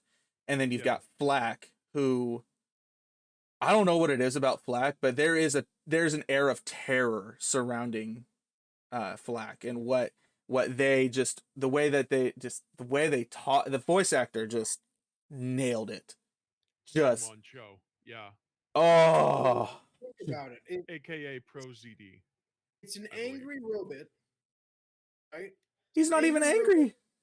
It's an angry robot that can name one of like 3 of the most horrifying animals in the Borderlands and say go kill. Yeah. He has wait, they showed pet Jabber, pet Gag, and then the Rack. Not Rack. Oh no, he has a Rack and a Spider Ant. Yeah, the Spider Ant, yeah. Right. And the Scag. He's So something. He's terrifying. Like there's a, like the fact so when and these you just find them in the audio logs, you can look them up and see them, so I don't really count as much of a spoiler. It's just funny. He literally wakes up, Flack wakes up, and not wakes up, but he looks at his master, you know, the person who owns him. He goes, I've gained sentience and I've gained sentience and have bloodlust. I want to go kill stuff. Like, he's a Terminator pun. Mother, I crave violence. Mother, I crave violence. And you don't really get that. You don't really get those out of the characters in Borderlands, the pre-sequel. It's a very serious. It's a serious game that they threw comedy into, which is the same issue I have with like Thor Ragnarok, is that the humor that you throw into certain moments is not needed. There's a lot of serious, like Thor Ragnarok is a serious movie, and it just got ruined by all the stupid fucking jokes. Thor is not is a serious character. He is serious. He's funny because he doesn't get it. You know, he just doesn't quite get it in comics and stuff like that. Like, he'll legitimately not a serious character. Thor has always been a serious character in the comics and whatnot, and then even in like he's funny, but he's not funny like where he automatically will make he'll go and say something funny on purpose. You know, it's funny because he doesn't understand. Yeah, it's funny because he doesn't get it. Like from the first Thor movie where he's like, I like this, I want more. Another. He breaks the glass, yeah. Another, and he's just like, oh shit. And then in the post-credit scene, he brings the shop owner a mug and says, "I apologize. I was not aware of your customs." Yeah, which that right there, that is Thor. At least for me. Right, I'm right. biased because Thor was my favorite Marvel character for years. God King Thor, Rune King Thor. If anyone's read the Ultimate series, which they were great for a while and then they were not. But Rune King Thor, amazing. And I love and I love the references to Rune King and God King Thor and in Endgame. But further to you don't get that with these characters because in pre-sequel you get the Atlas assassin. Is what she is. She screams Atlas. I mean, anyone who didn't think that she wasn't, again, pre-sequel, I don't care if I spoil it for anyone. You're not missing out on much. Don't play the game. Um, you've got Claptrap, which is the best character to play. Just like what they say is Well, fucking they hilarious. speedruns, by the way, Huh? because of so sequel speedruns. Oh You yeah, use Claptrap. you use because of his alt. But you know, and then you get Wilhelm.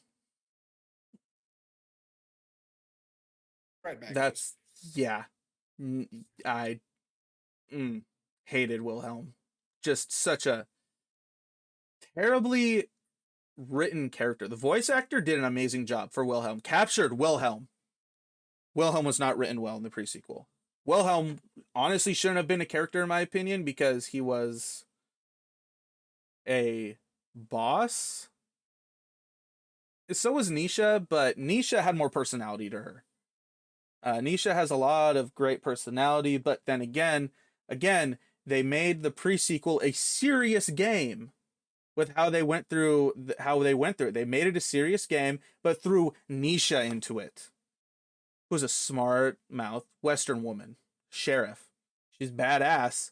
Well, honestly, one of my favorite villains, or one of my favorite bosses, just the way she talks shit to the Vault Hunters is great. I love it. But you know, just the cast was bad in the pre-sequel. The DLC Oh yeah. characters, that's a different story. The doppelganger, Jax's doppelganger, I mint. mean, You got handsome Jack Light as a playable character. yeah. Okay. So can we talk? Okay, Borderlands pre-sequel sucks. There is one redeeming factor to pre-sequel. What's that?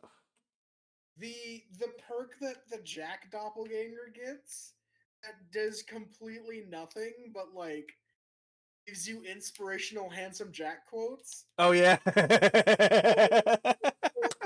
You'll like pop somebody in the head and it's like you're adequate. It's super funny.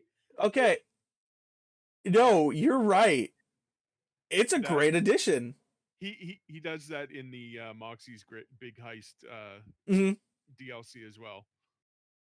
Yeah, it's You're adequate. Oh, when I so my buddy was running it. I never run Jack. I run Clap.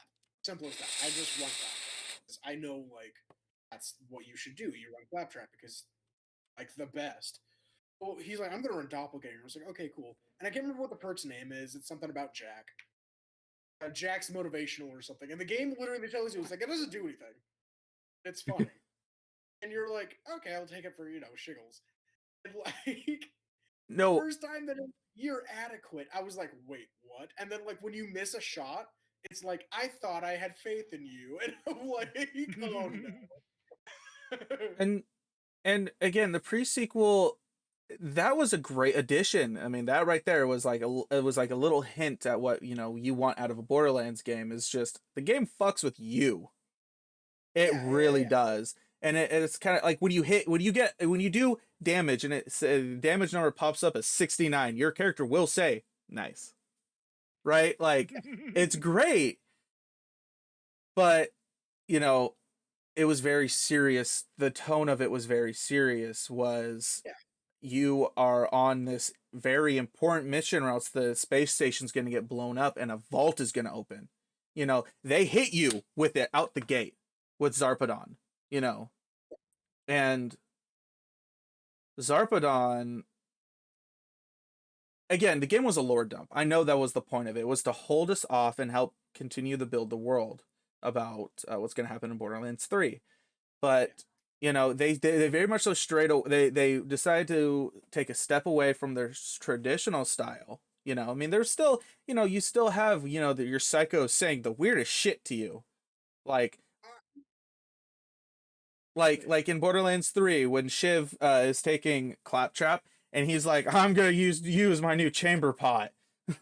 Like, and literally says, I'm going to shit in you. Okay, so PL3's first boss, whatever his name was, Shiv. appealed to me so much as a DJ that I fought that boss Oh, multiple times.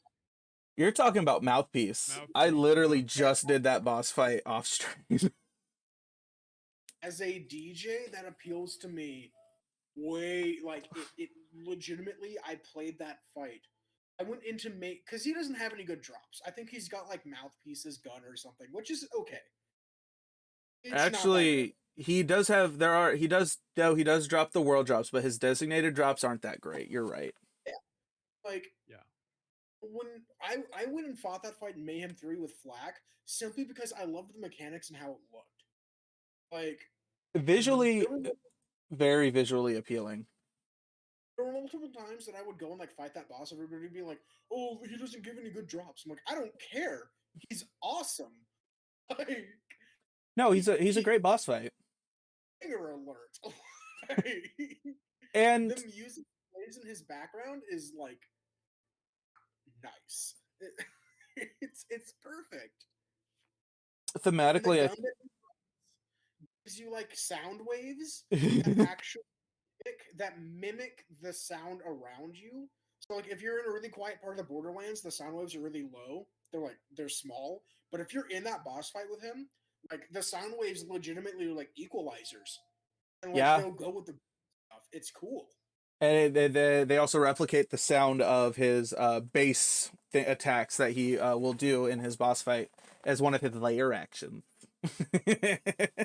With his lair actions, You I cannot love tell me that that environmental hazard is not a layer action. a D&D lair action. I mean, you're not wrong.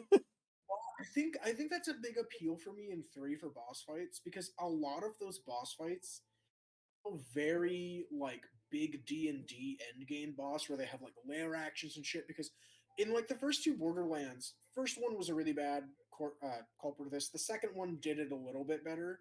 Like the boss arena felt like just an arena.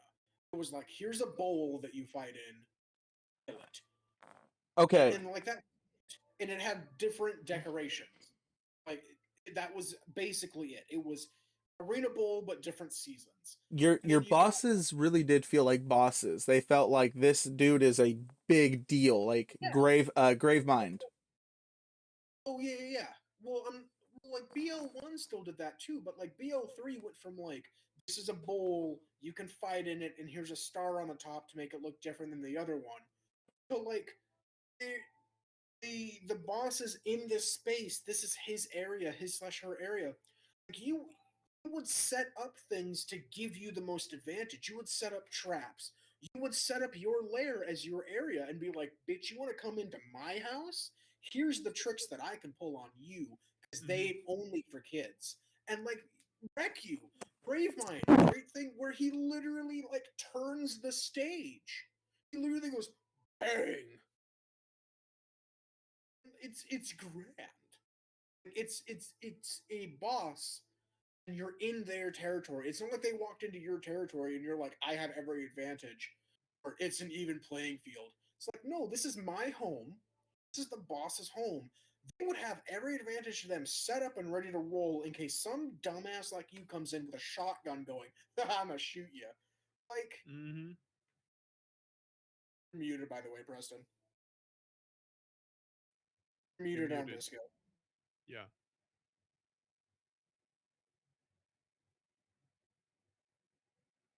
One second. Oh no momento. Oh, that's not die. Just start counting from JoJo. 1 second has passed. There you go. Oh, Yeah, we there can you go. hear you now. Yeah. Yes.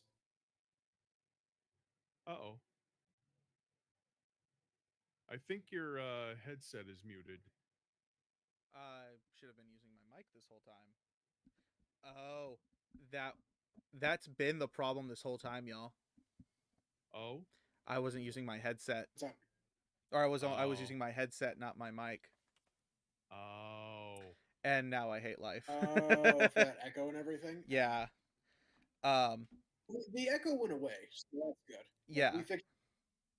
Okay. So when it comes to boss fights in Borderlands 3, I honestly believe that the best fight in the game was Troy. I can see that. Straight up, that was his arena. That straight up It was was. his. It One more was. time. What was So it? yeah, so basically it's a bullet hell. It has a bullet hell phase to it, and you don't want to get hit. This Like, grave mine? no, Troy. Troy Oh, Troll's, Calypso. yeah. My bad. Troy That Calypso, right yeah. there definitely felt like I mean, it did have like the whole arena. Here's your dome to fight in, but he filled that space. You know, he was the Yes. set. He was not. He was the centerpiece. It didn't. And what Borderlands 3 does really well for these fights is the fact that all these people you're fighting are a match for you. Like the Calypso twins were a match for you. Borderlands, what they did for so long was it made you feel like the hero, like you are going to win.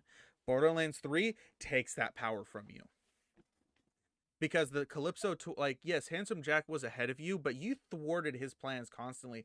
The Calypso twins, though, for the first half of the game, oh, they're more than 10 steps ahead of you. This is, they are running the show right now. And you know, me personally, when you get to your when you get to fight Troy, or you get to fight, your first anointed, you actually hit these boss fights, you really feel like if I don't beat this, the world, like if I don't win right here right now, the world is over. And it is with that with every fight. Now, Mouthpiece, you're gonna beat them just because it's your run of the mill psycho. But when you're not fighting the psycho, when you're fighting Aurelia, when you're fighting all these other people in Borderlands 3 that aren't, your run of the mill psycho cultists, you really are like it takes that power away from you to a degree. Like not to the point to where it's like, oh, terrifying, but you're like, holy shit. It felt very cinematic in a way that Borderlands has never felt that way to me before. The time that they really did that in Borderlands 2 was at the Wildlife Reserve when you're fighting Bloodwing. Mm. And that Bloodwing fight right there, that you want to talk about tragic.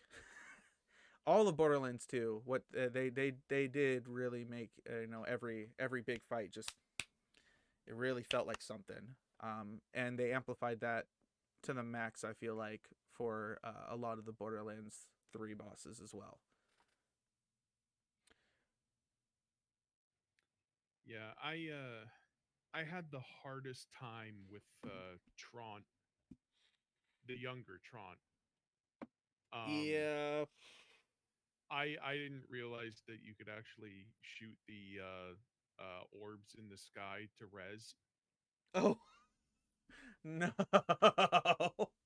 Oh, see, and I'm That's gonna. rough. Yeah. PL3 felt like a big, like, half the game. I felt like I was like all powerful. Like the first half, first like 3 bosses, I was fine. Yeah. And then the thing that like really, it legitimately pissed me off at the time because the boss I'm gonna mention was really like busted back when it first came out, being Pain and Terror. Like everything up to Pain and Terror was like a normal Borderlands game to me, and then Pain and Terror all of a sudden flipped the switch, like flipped the script on me. And it wasn't the fact that it was like the environmental hazards; it was the fact that like the environmental hazards plus like 50 psychos in the building. Yeah. And then I was like, man, like this went from like a boss fight to a slog, and then it went from a slog to like running through molasses. It was not good. Mm. I praise the voice acting on that boss fight. I hate the boss fight. In fact, I think it's probably the worst one in the game. Simply due to the Mhm. fact that it goes from like, this is your Borderlands play, and now we're gonna flip it on you. I don't mind that. But when the slow moving spike bar to a flak that is like built for tanking, granted, flak isn't meant for tanking, I get that. I play solo flak before I started running invisible BS reflak. And that like wipes you, there's an issue. There's a balance issue in the fact that not only is this giant spike bar coming around, and if it boops you, you're dead. Now the balance also comes. The issue comes from the fact that there's 20 psychos on the building on you, shooting at you, and they're so far away that the inability to like kill them to get back up, as well as the environmental hazards blending them up so that you can't kill them, res, as well as them not coming in quick enough and then all of a Yeah. sudden coming in all at once. It Yeah. was the fundamentals of the fight, the stages in the fight were not good. The fight is fun, don't get me wrong. It was not a bad boss fight. It's just when you have like the creme de la creme of boss fights and then one stands out, it's like the worst thing. Because it's the one little thing that you can nitpick. Grave, Yeah. Vine, whatever the hell, Gravekeeper, Vinekeeper. I'll nitpick the shit out of that boss too. It's the entire like, I'm gonna turn the stage, and this is how you do this, and this is how you do that. Like, okay, cool, like whatever. This just went from like this was everything was against you, including the game. The Yeah. mechanics of the game no longer mattered.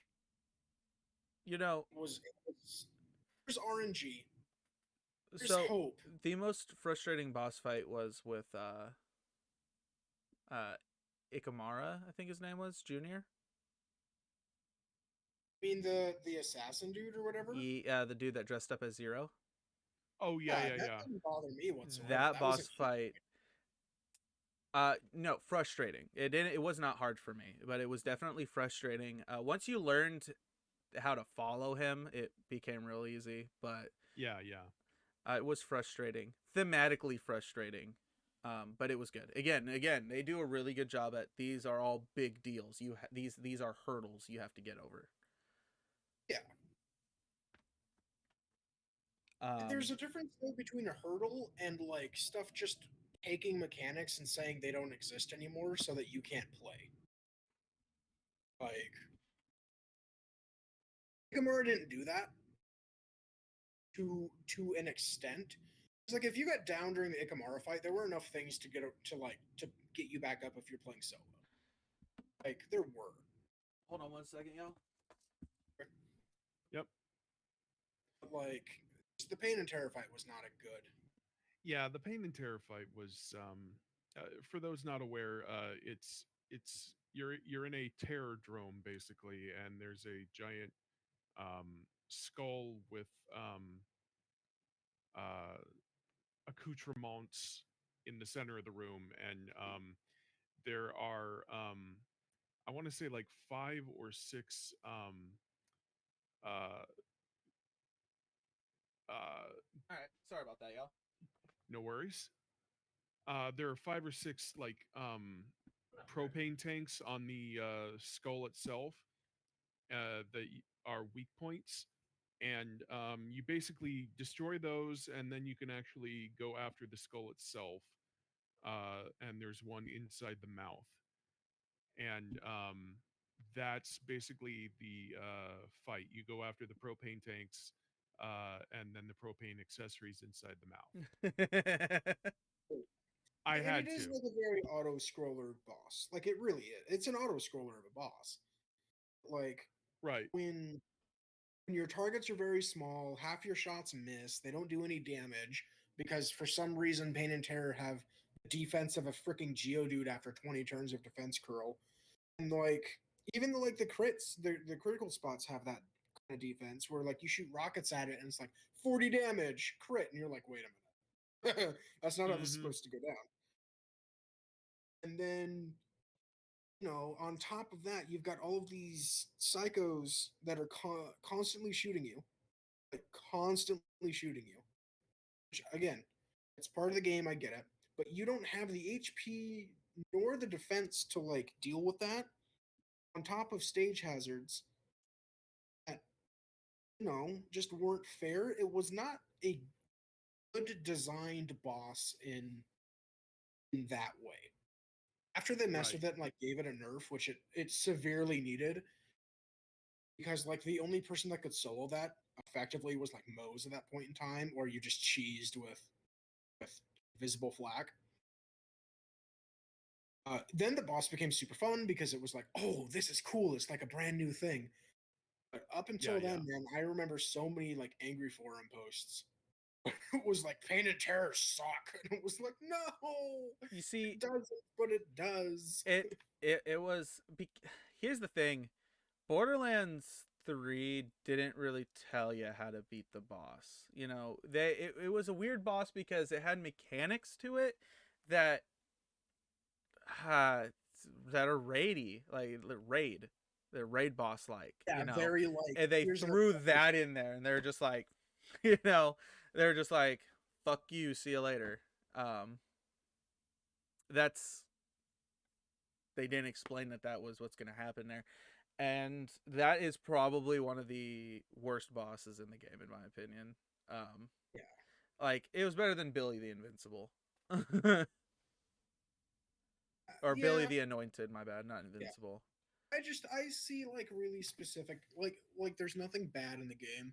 The thing is that like when something is very subpar compared to something that's super good, Yeah, all of a sudden it becomes terrible. Like I'm not for whoever's watching this and like doesn't know what's going on and you want to play BL3, don't take us hating on Pain and Terror as like something to not pick up the game for like, at all.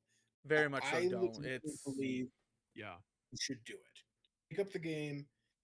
If you really want to experience like the raw BL3, don't update it, play FLAC. It's hilarious.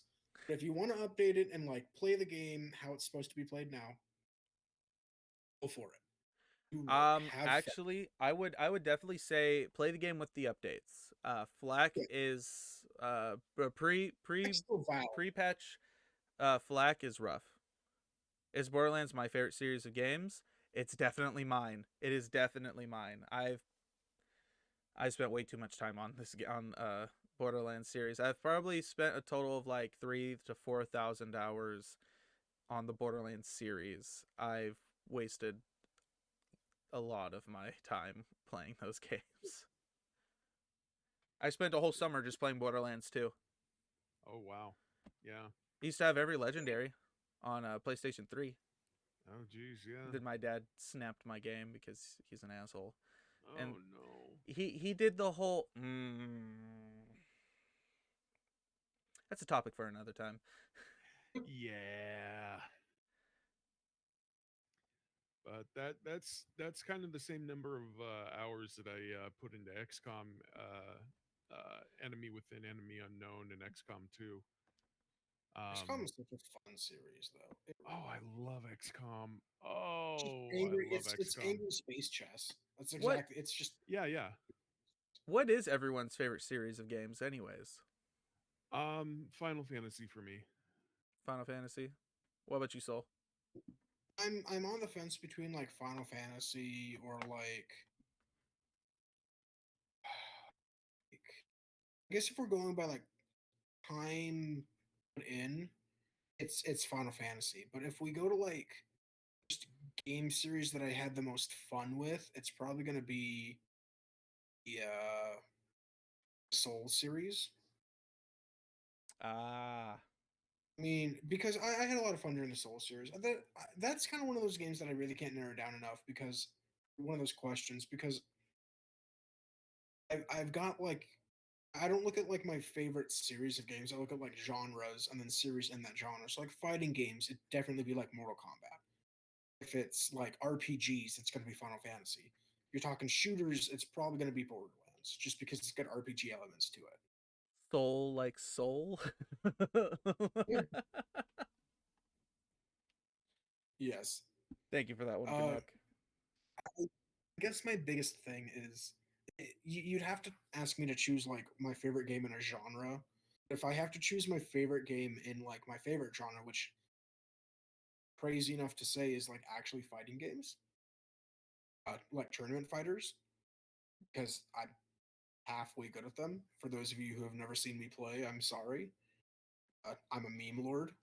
I will be that guy every chance that I can get to people. I will disrespect them because they deserve it, because they let me block a certain attack. It's the easiest thing in the game to block, but you've decided to let me get it, so you deserve the one bop. The thing. Mm-hmm. You know, I've been using by the way, I've been just using one background this whole time. See, one of the main reasons that I want to get Preston in Dragon Ball Fighters is so that I can teach him to be a disrespectful shitlord like I am. Yeah, Be like, see, what do that's you a say? bad idea. I don't know, because the attack that I do to be a disrespectful shitlord is very hard to land. I tell you, it's the easiest attack in the game to dodge for a reason. Jump and you dodge it. Go boop and you're fine. Jeez, now I'm beginning to yawn. What the heck? I haven't been awake that I'm long either. contagious. He's contagious. Good thing my will is strong. I don't have to yawn. So, if we're gonna talk about Fighting every single being, like if, fiber of my being. if we're gonna talk about like favorite games, I don't have a singular favorite game, but I could definitely put up a top 3 favorite games. And I can't like I can't rate them over the other. You got Hollow Knight. I love it. It's gorgeous. Mechanically feels very smooth, and rewarding and fun.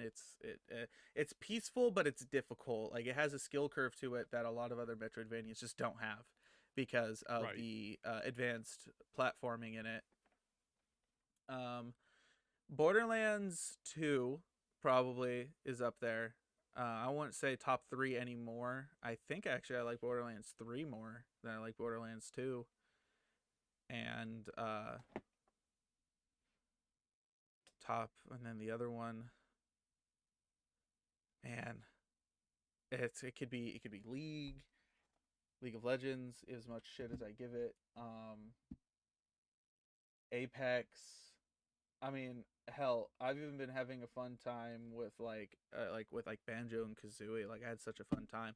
Actually, no, no, I got it. We got Hollow Knight, Borderlands 3, and Ocarina of Time.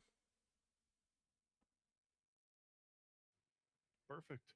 Like those are my top 3 games. Ocarina of Time I think is one of the, like, if you want to get into Legend of Zelda, I'm not gonna gatekeep which game you start, but play Ocarina of Time because it's not the best I one. You was should play interested Ocarina too. of Time. Yeah. I think you should start there, because it's not the greatest, not widely accepted as the greatest, but it's pretty amazing. You also have Majora's Mask, which it's a little bit heavier than Ocarina of Time for sure. A lot heavier, actually, especially if you're really Yeah. sensitive to themes of death and grievance. It's it's rough. Uh, Minish Cap is a really good one, but I wouldn't recommend with that one because I feel like people who say Minish Cap is their favorite have also played other ones. Minish Cap was a weird one in my opinion. I don't know where I sit with it, but yeah, there's my top 3 favorite games. All right. That's a rough one. What was that? I'm just saying that's a really rough one as well. Yeah. Top 3 favorite games for me would be Final Fantasy VI, um, City of Heroes, which was an MMO back in that launched in 2004 and closed in 2012, where you got to be a superhero. Um, and uh, probably Legend of Zelda A Link to the Past. Ooh. Oh. That was I remember getting that for my birthday, or not maybe my birthday, somewhere around there, as a gift of some sort, from my grandparents back when it came out back in like 1993 ish. A Link to the Um Past. yeah, and I played it for like 10 hours straight, and I was just captivated by it. Honestly, for a Legend of Zelda game, it was like and we do have bigger and grander Legend of Zelda games, but you want to talk about Right. a true, just like a pillar of uh Zelda games. It really Yeah. stands there. Yeah. um dark dark almost Yeah. as bad, almost as dark as Twilight Princess, in my opinion. Mhm. Though, would you say that Twilight Princess is like literally the darkest game in the series? I don't Oh, know. literally, as in like light levels, yes. The Like light levels, oh, 100%. for sure. But I mean, Yeah. but also it just like it feels like a Hope is Lost. Like it definitely was like Hope is Lost timeline. It really was. Yeah. Um, which the Zelda timeline was interesting to say the least. The official release of it was interesting to say the least. But I really loved Twilight Princess. It captivated me the first time I played it. And it definitely became part of my personality for a little bit as a teenager. See, this is gonna make me dig way back. I guess if I have to pick something that I could go back to at any point in time, Yeah. I'm gonna be the RPG kid, man. Earthbound. I can go back to that game over like more than I can go back to like FF10. Seriously, I can hit Earthbound like over and over and over again because it's so quirky. It's fun. Punches that RPG sense right in the face that I need. Another game that like I could go Like back to, and it sounds weird. I could go back to Pokemon Red, dude. Pokemon Red. Pokemon Just because Diamond for me, how personally. nostalgic that is for me. Diamond's great. Like the new installments are great, and honestly, like they should be in like my top three apart from Red. Like Red has so much nostalgia to it, and the fact that like the Kanto region and it's Like kind of where my childhood sat hmm? for a very, very long A whole time. bunch. Like through the Kanto region, and like who when they first started playing, if you were that age, like didn't want your starter. Like who hated the fact that you woke up at 10 years old and couldn't go to Professor Oak and be like, I want my Bulbasaur. Like I think that's everybody, honestly. And I think that's kind of why it's my second in this list, because it still invokes those feelings. Like I know I'm a nerd, I'm a D&D nerd, whatever. Like and still invokes those feelings of like waking up on X birthday and being in this weird fantastical world where like you get these things that have the abilities of like elements that were all based on like collecting bugs. Like Yeah. who as a kid, like collection was kind of what every kid did. Everybody makes fun of the fact that they had a rock collection, but like you did. Everybody had a rock collection or some kind of derpy little collection. Here's my bottle caps. Here's my rubber bands. Like everybody had that, and Pokemon sated that for me. It still does to this day. The fact that Red is on this is just because I'm super nostalgic for turning on my Game Boy and hearing bidding and like knowing that like I'm going to play Pokemon Red. And I think that's probably what takes that cake. Um Are there better games? Hell yeah. There are. 100%. But I'm crazy. you also have you nostalgia is a huge factor for you anyways. Oh, It is yes, for it a lot really. of people. There's a reason why I don't go back and play Pokemon Fire Red and Leaf Green or Pokemon Red or Blue.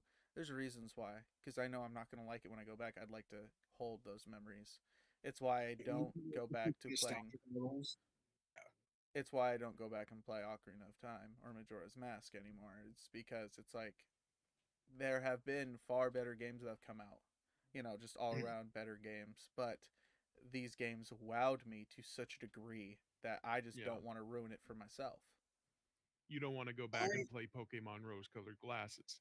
Yep, I don't. I still suggest it though, seriously, just because If like you've never played a Pokemon game before, start at the beginning and it will captivate you. I still go back and play Red every once in a while. When they made it downloadable on a virtual console store for my 3DS, I got Red. I A was like, game I gotta play. a game that I feel has truly stood the test of time is Pokemon or not Pokemon, Resident Evil 4. It Oh has yeah, stood the test of time. It still plays very smooth. It's an amazing story, and it really just holds Resident together. Evil. I mean, I don't like Resi 4 simply because it's one big escort mission, and I don't like escort missions. It is It though. is. It really Like, is. I'm not a big fan of escort missions. That's me. That's not saying that the game is bad because it's not. I'll like I watch speedruns of it and it's beautiful. Watching speedruns of Resi 4, if you haven't, I suggest because it's There. a beautiful. We got a question for Angie here, though. All right, since we are the same age roughly, Angie, what's a game from when you started playing as a kid that brings back great memories of dumping hours of time into that new gamers may not know about? Oh, okay. So there's a NES game that I spent so much money renting because I couldn't find it in stores. And the video store had one copy of it, and they didn't have like the actual box. So it was at the counter. So you had to actually go up to the counter and say, I want to rent that one. And I had so much in late fees for this one. It was called Goonies 2. Yeah, the Goonies too. Yep. They Goonies okay. 2. It had little to nothing to do with the actual Goonies movie, but it was just this adventure game that it was this labyrinthian maze of rooms, and oh, it was just incredible. And you had it was you against the oh yeah, total deep cut. It was you against the Fratelli crime family, and there were all these just weird, wacky enemies that you faced. In it was a side scroller and a first person in places, and oh, it was just magical. And yeah, I can't put a number on how many hours I sunk into that game, but it was Oh, significant. And you know, if I could go back and play it again, I could probably find the ROM or something uh, just on a website or something. Not that I suggest doing that, don't do but that. yeah, don't do that. Um, but yeah, I mean, if I could find an NES and a copy of the game, um, yeah, I'd go back and try that again. Because God, and there's a band called Mini Bosses that do like metal covers of video game music. I don't know if you've heard of them, but I don't think they're together anymore. But they were a big thing back in like the uh, mid 2000s. Um, they're called Mini Bosses, and they had your standard Mega Man 2 medley. They had Castlevania. They had Mike Tyson's Punch Out, but they also had a Goonies 2 cover. And God, that song got me going. That song got me going a lot. And yeah, so um, but yeah, Goonies 2 is my pick of the week. Okay, so I would actually like to actually throw something in there. That's a link to a YouTube of their other YouTube. Oh, Um, thank you. so here's any RPG fan that's here, anyone that played older RPGs, Legend of the Dragoon. Oh, it's been a while since I heard that name. And more importantly, the reason why I say that are the rumors that they're finally making a sequel. Really? Yeah, rumors. They're just rumors as of right now. Nothing has been confirmed nor denied. But some leaks have shown leaks somewhere had shown that there's an idea of it floating around, and I would love it. It was my first RPG. I played it even before I played Final Fantasy VII. See, Wow. I've got an obscure title, got a really obscure title that technically wasn't available in America up until relatively recently. So I don't expect anybody to have played it. You've most RPG players have played the PlayStation 2 game. I'm talking Shin Megami Tensei. That is Uh huh. like a line of like Japanese RPGs that are harder than hell. They're meant to be. That's more people know of the Persona games, which are a spin-off of the SMT series. They've Uh, become their own the big series. Yeah. So SMT, my first foray into SMT was Shin Megami Tensei Nocturne. And that's going to bring one of two reactions.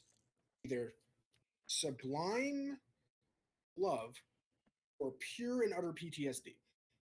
There's no in between because it was such a brutal RPG. I'm talking like the very first enemy can and will kill you.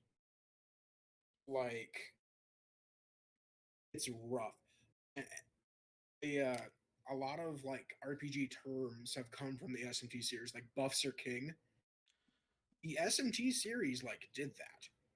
You couldn't win fights without buffs. Like it was buffs and debuffs were the only way to go, man. That's why you see through my like FF10 play style, I play that a lot like an SMT game. Turn one is like Hastiga, start buffing with like cheer if I feel the need to, and then like the fight goes on from there, and then I start debuffing. I'll slow go the other party. I'll hit him with like zombie.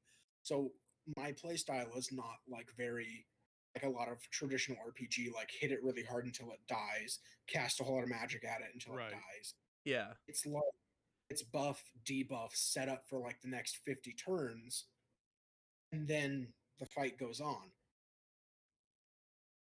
Because somebody came in and asked that one day, they're like, "Why do you buff so much? It's Final Fantasy," and I'm like, "Yeah, do not see how easy of a time I'm having with this." Like, buff. That's the job. Never So not buff. so honestly, I really think that it's really interesting to even it's weird almost that because I grew up poor as shit. So when I did get a Yeah. video game console, I got it towards the end of the generation always. I mean, Yeah. when the GameCube was big and popular, I had gotten an N64. Like, I have no Yeah. problem with it. Personally, it actually shows a lot of it brings in the appreciation for me. I never think that games are about how it looks. How does it feel? How does it affect you? Is it fun to play? I Yeah. mean,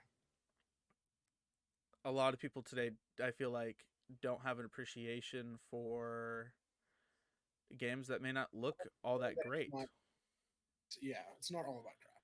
It goes more into that, you know. Art does play a huge part, but a unique art style, I mean, may not look the greatest, but it adds this charm to a game. I mean, look at, was it what was that Metroidvania? Blood something? Castlevania Blood. No, it's not Oh, a Castlevania. blood. Uh, um, uh, oh, Blood come Moon, on. something like that. Oh yeah. The one that recently came out. Yeah, I know what you're talking Yeah. about.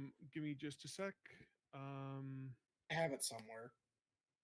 I downloaded library. it. Come on. Bloodstained Ritual of the Night. Yeah. Yep, Bloodstain. So honestly, the art style is very pixelated and it doesn't look great. It feels amazing to play though. It's a Mhm. great game to play. Yeah. Yeah. Um, There's something to be said about pixel art too, though. That's a completely different like topic of like art in a game. Like you can look at Ocarina of Time. A big one that people look to is Ocarina of Time. Like if you compare it to stuff now, it looks like a potato, but that's because it kind of is. That's part of it. Like it's the first foray into like 3D Zelda. Zelda yeah. didn't have 3D then. Like the NES, the N64 are the eras of like figuring shit out. Like the SNES was them like doing what they knew but better, and then like NES and the N64 were definitely the eras of like, what can we do? Uh, Right. Right. like we're talking about like the N64 being SM64, Super Mario 64. It was so foreign for people to have control over a camera, have direct control over like a game's camera, that they actually assigned a character to it so that it wouldn't break your brain. That's Yeah. why you have like Yep. you carrying your camera and all that other stuff. And there's nothing wrong with, like that's kind of how that rolls. Well, and Then at you the get game. time, the only thing like that, like similar, even remotely comparable to, was Perfect Dark and GoldenEye. And even then, that camera control was very just a little bit to the left, a little bit to the right. Yeah, it was super drag. It was And then, super. And then, yeah, and then Nintendo and video games in general really have this like I guess you'd say every other generation, except for recently with like the PS4, PS3, PS4, 360, Xbox One, that kind of stuff. They've had like an every other generation of like okay, because like you could get an SNES and be really set because they were just working off what they learned with the NES. Honestly, I tell people if you have a choice between an N64 and a GameCube, get a GameCube because the GameCube knew what it was doing unless it was like first time dev or something like they knew yeah. what was going on. They knew how to fix it, they knew how to play it, and they did that, and it was great. Like the N64 has classics, don't get me wrong, it's got Legend of Zelda, it's got those classics that like I tell everybody that yes, like you should play, but GameCube has some classics that people forget about. They do. I'm not alone saying that Sonic Adventure 2 Battle is probably one of the best games on the GameCube. Oh no, it was hands down one of the best games to come out on the And then GameCube. you've got Melee. You've got Super Smash Bros. Melee, like which is the Oh the very fuck. definition of a Frankenstein's monster.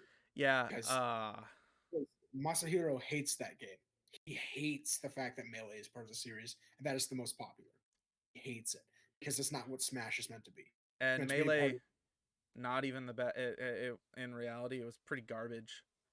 Brawl Oh yeah, could be considered better. Don't kill me, anyone. But don't but come after me if you like Smash like that. But Melee fucking and then sucked. yeah, then you've got stuff like, but that's what I mean though. Is like the GameCube. GameCube had it. In my opinion, the Wii was like the NES and the N64. It was very like prototype. It was like, what could we do? Kind of thing. And then you got Wii U, which didn't sell super well because it was just a Wii for some. It was just a Wii, but it had Yeah. here's a game pad. Here's a Game Boy with your control with your console. Have fun. The Switch is an amazing Well, console, by the way. but now you have the It Switch, is. which is like the Wii meets Wii U, and then they kind of went, and then they fused it using the Fusion Dance, and it became a great console. Well, because Now, they realized how amazing that the fact that their handhelds were way more successful than any of their yeah, consoles ever. I'm sorry, yeah, the NES came through and it was like this big holy shit, amazing. But arguably, Game. Game Boys did way better. The DS did They way better. they overreached with the Wii U, Yeah, they did that. Yeah, and they big pulled it mistake. back with the Switch, and they changed what they needed to do, or they changed what they needed changed, and they made the adjustment. They made the adjustments that needed to be made, and the Switch is a super success. And Oh yeah, it's kind of weird because it's like every other generation of Nintendo console is a major hit, and every other generation between those is a a significant massive. flop. Yeah. And the thing is, the GameCube should have never been a flop. Well, the It should never GameCube have was a been. flop just because like, Nintendo didn't know how to advertise it right. I mean, the GameCube shouldn't have been a flop because it was super cool, but like it was the GameCube was novel because it came out during like the powerhouse era where things started becoming less about like I mean, quality for games was still wanted, but it became less about if a game was super good and it looked shitty to now it needs to look good and be good. So you had the powerhouses, you had the PS2, you had the Xbox come out. The Xbox, no joke, if you crack open like an Xbox, it's a console gaming PC. It is. Like it was an inexpensive PC that people could have. And then you got the PS2, which is the most popular selling system of all time, and wasn't as much of a powerhouse as the 360, don't get me wrong, but it was still a powerhouse. If you look at all three of those consoles side by side specs wise, the weakest was the GameCube. The weakest in terms of like power was the Game. Then there's nothing wrong with that. The GameCube had amazing games. It did. I mean, Yeah. Fantasy Star Online 2. Great example. Final Fantasy Crystal Chronicles. Bit of a niche Final Fantasy title. Great game. I like why would you go for a weaker console when you had the choice to not? Yeah. Like the GameCube retailed as much as the Xbox in some places. It did up here. It did up here. You could get a GameCube for the price of an Xbox up here. The PS2 was the most expensive. I like another like $50 or something. Yeah. So, Crystal why Chronicles would you went for the GameCube because of the connectivity with the Game Boy Advance. Yeah. with the G? And Yeah. that right Yeah. there was unheard of. Yeah. Like why would you go for the GameCube knowing that it was weaker than the Xbox and then you paid the same amount for it? Like it doesn't make sense. Like especially if you knew that the Xbox had like Halo. What was the biggest GameCube selling point? Smash. It just was. I hate to be that guy, but Melee was the selling point for the GameCube. I'm gonna have It to didn't argue with you. I'm gonna have to argue with you. in When there were games like Double Dash and Twilight Princess. Twilight Princess Oh, was originally meant to be a Wii game, and Double Dash true. didn't come out during the big launch. And the other big games that were coming out at the time were the Digimon games, Pokemon XD, Gale of Darkness. For us, those are selling points, but for people that were like either starting out games or were like like our age now, think about it like this: if we were our age back then, if we were our age now back then, would you want to do that? Would you want to pay less, not get Halo, and also have a more powerful system that could in turn play DVDs and CDs, and it was a huge all-in-one package that cost the same as that little purple So cube. a big issue, a big issue that you're right. GameCube was competing with Halo, with Oh yeah, a game that Halo, revolutionized yeah, the gaming first person industry. shooter. It revolutionized the gaming industry. Now, this is a hot take and a half, so everyone here forgive me. The Halo series is only good for one up until Halo 3, and two, the only reason why people still play and admire and love Halo is only because of nostalgia. You go back, you play those games, you realize they're actually kind of shit, except for Oh Halo yeah, 3. they're absolutely horrid. Like a Like lot of people grew up on them. That's what I mean. like as much as like yeah, they were great games. That's pristine P with that hot take. No, but I had to. you really have Halo like sucks. you have to like really realize that like the Halo games did revolutionize FPS, and it was really hard to Yeah. compete with that. It was really hard to compete with that. Now, you look back at them, Combat Evolved, it's only good because of its nostalgia factor. Halo 2 is only good because it's hard. Halo 3 is good because it's an amazing end to an amazing story. The story surrounding Halo is fantastic. Oh yeah. I personally think it's overrated. Yeah. Oh, agreed. And I think another big thing that killed GameCube, that really killed GameCube, was and I'm not saying that they hadn't been around before, but like GameStop. The fact that now Nintendo didn't dominate a market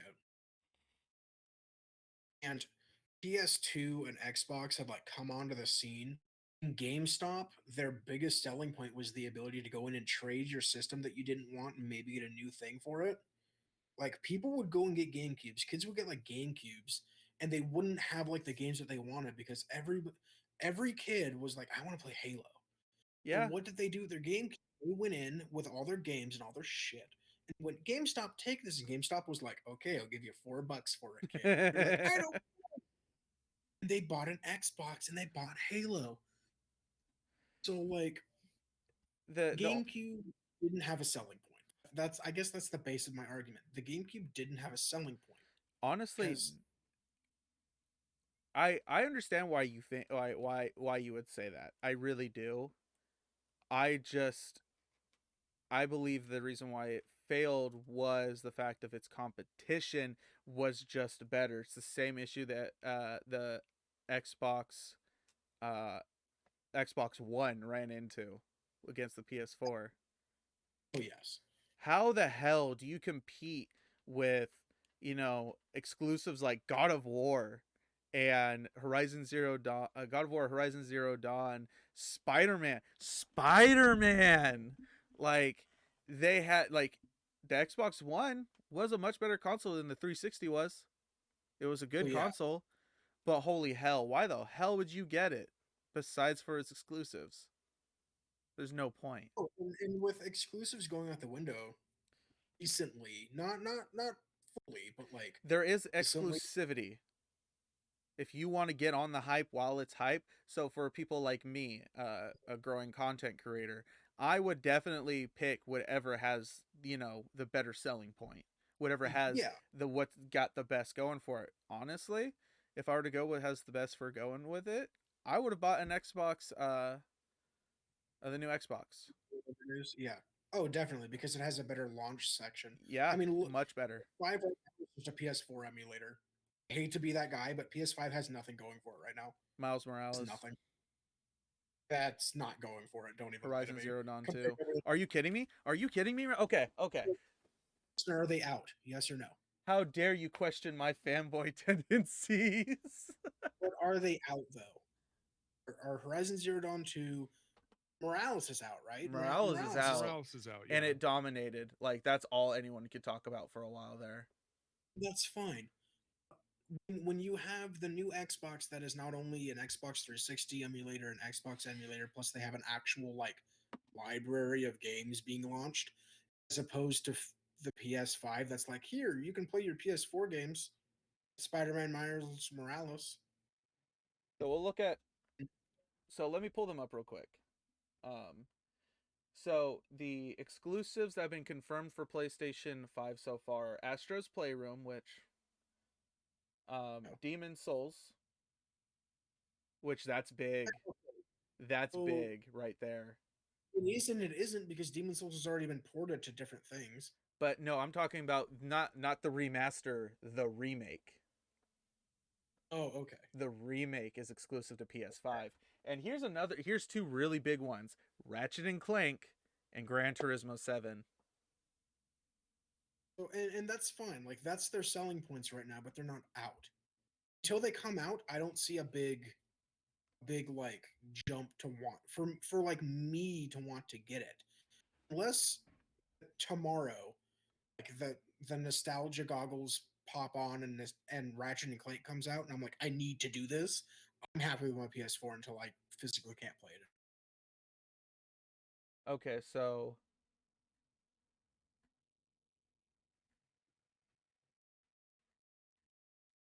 Fable. So here's what Xbox Series X has going for right now: Fable 4, which Yeah, it's huge. It's gigantic. Honestly, it's huge, but Fable fans have learned their lesson. We'll just put it as that. So Hellblade 2 is coming out. Senua's Saga. Hellblade 2 is coming out. Ark 2, like Ark Survival, is coming out, and then Wait, hold up. Okay, I actually might buy an Xbox Series X now because Stalker 2 is coming out. Yeah, that just went into testing.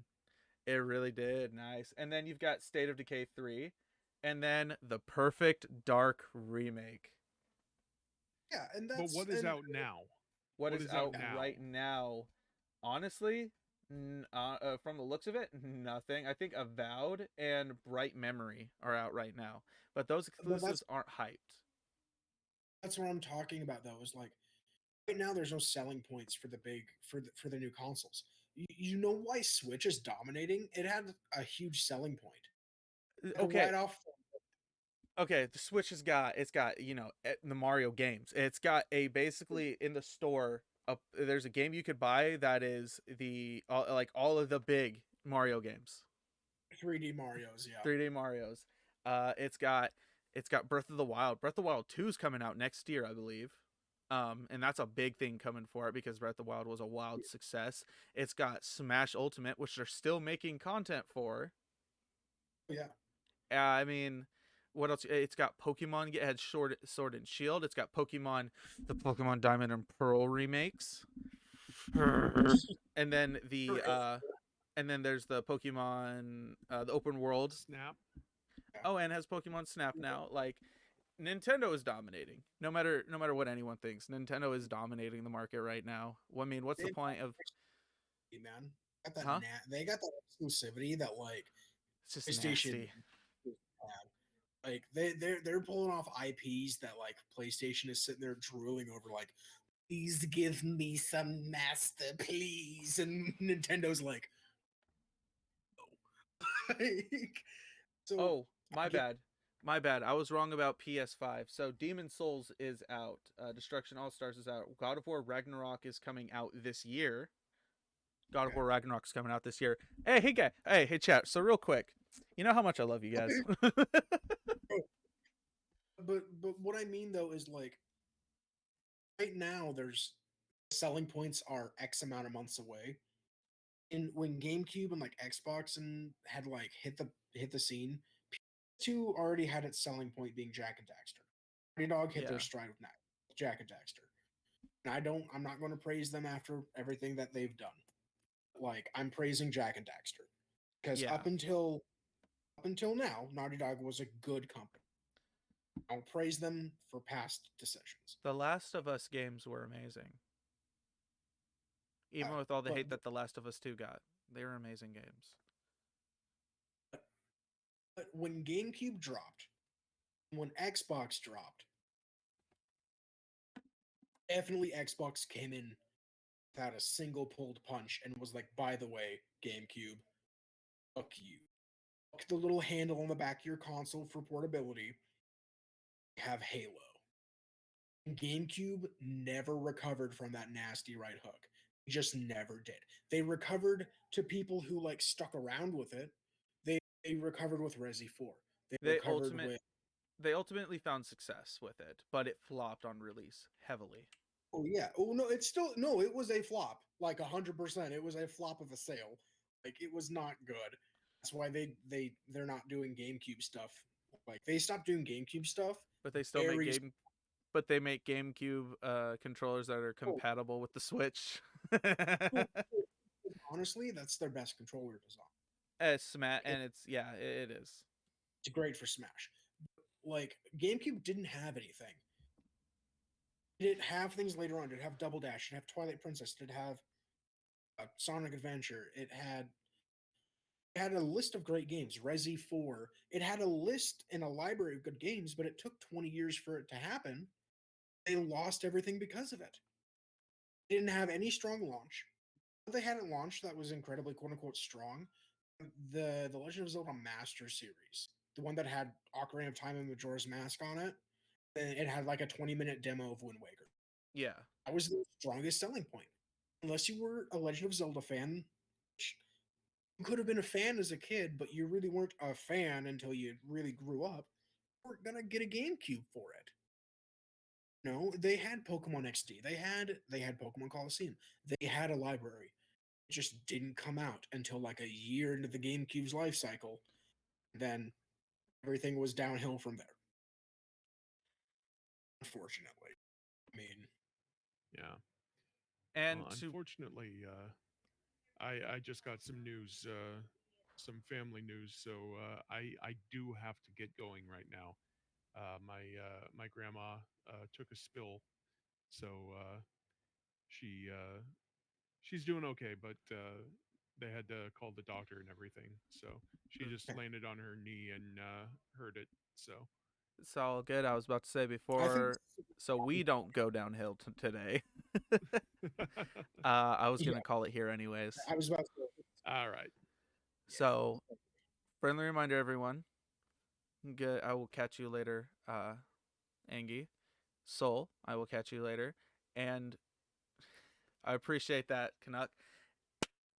For anyone that would like to have updates for it, here is the my Discord if I can type out. That's my only saying. Just eat your oatmeal. Eat your oatmeal. Eat your oatmeal. And if you'd like to show further support for my channel, here's this. And I believe you could also find the links on the YouTube channel. There are the rest of the links for everyone here. If you if you don't follow either of these two gentlemen, I recommend you do so. They both produce amazing content, and we'll be doing this again hopefully next Sunday, 4:30 p.m. Pacific Daylight Time.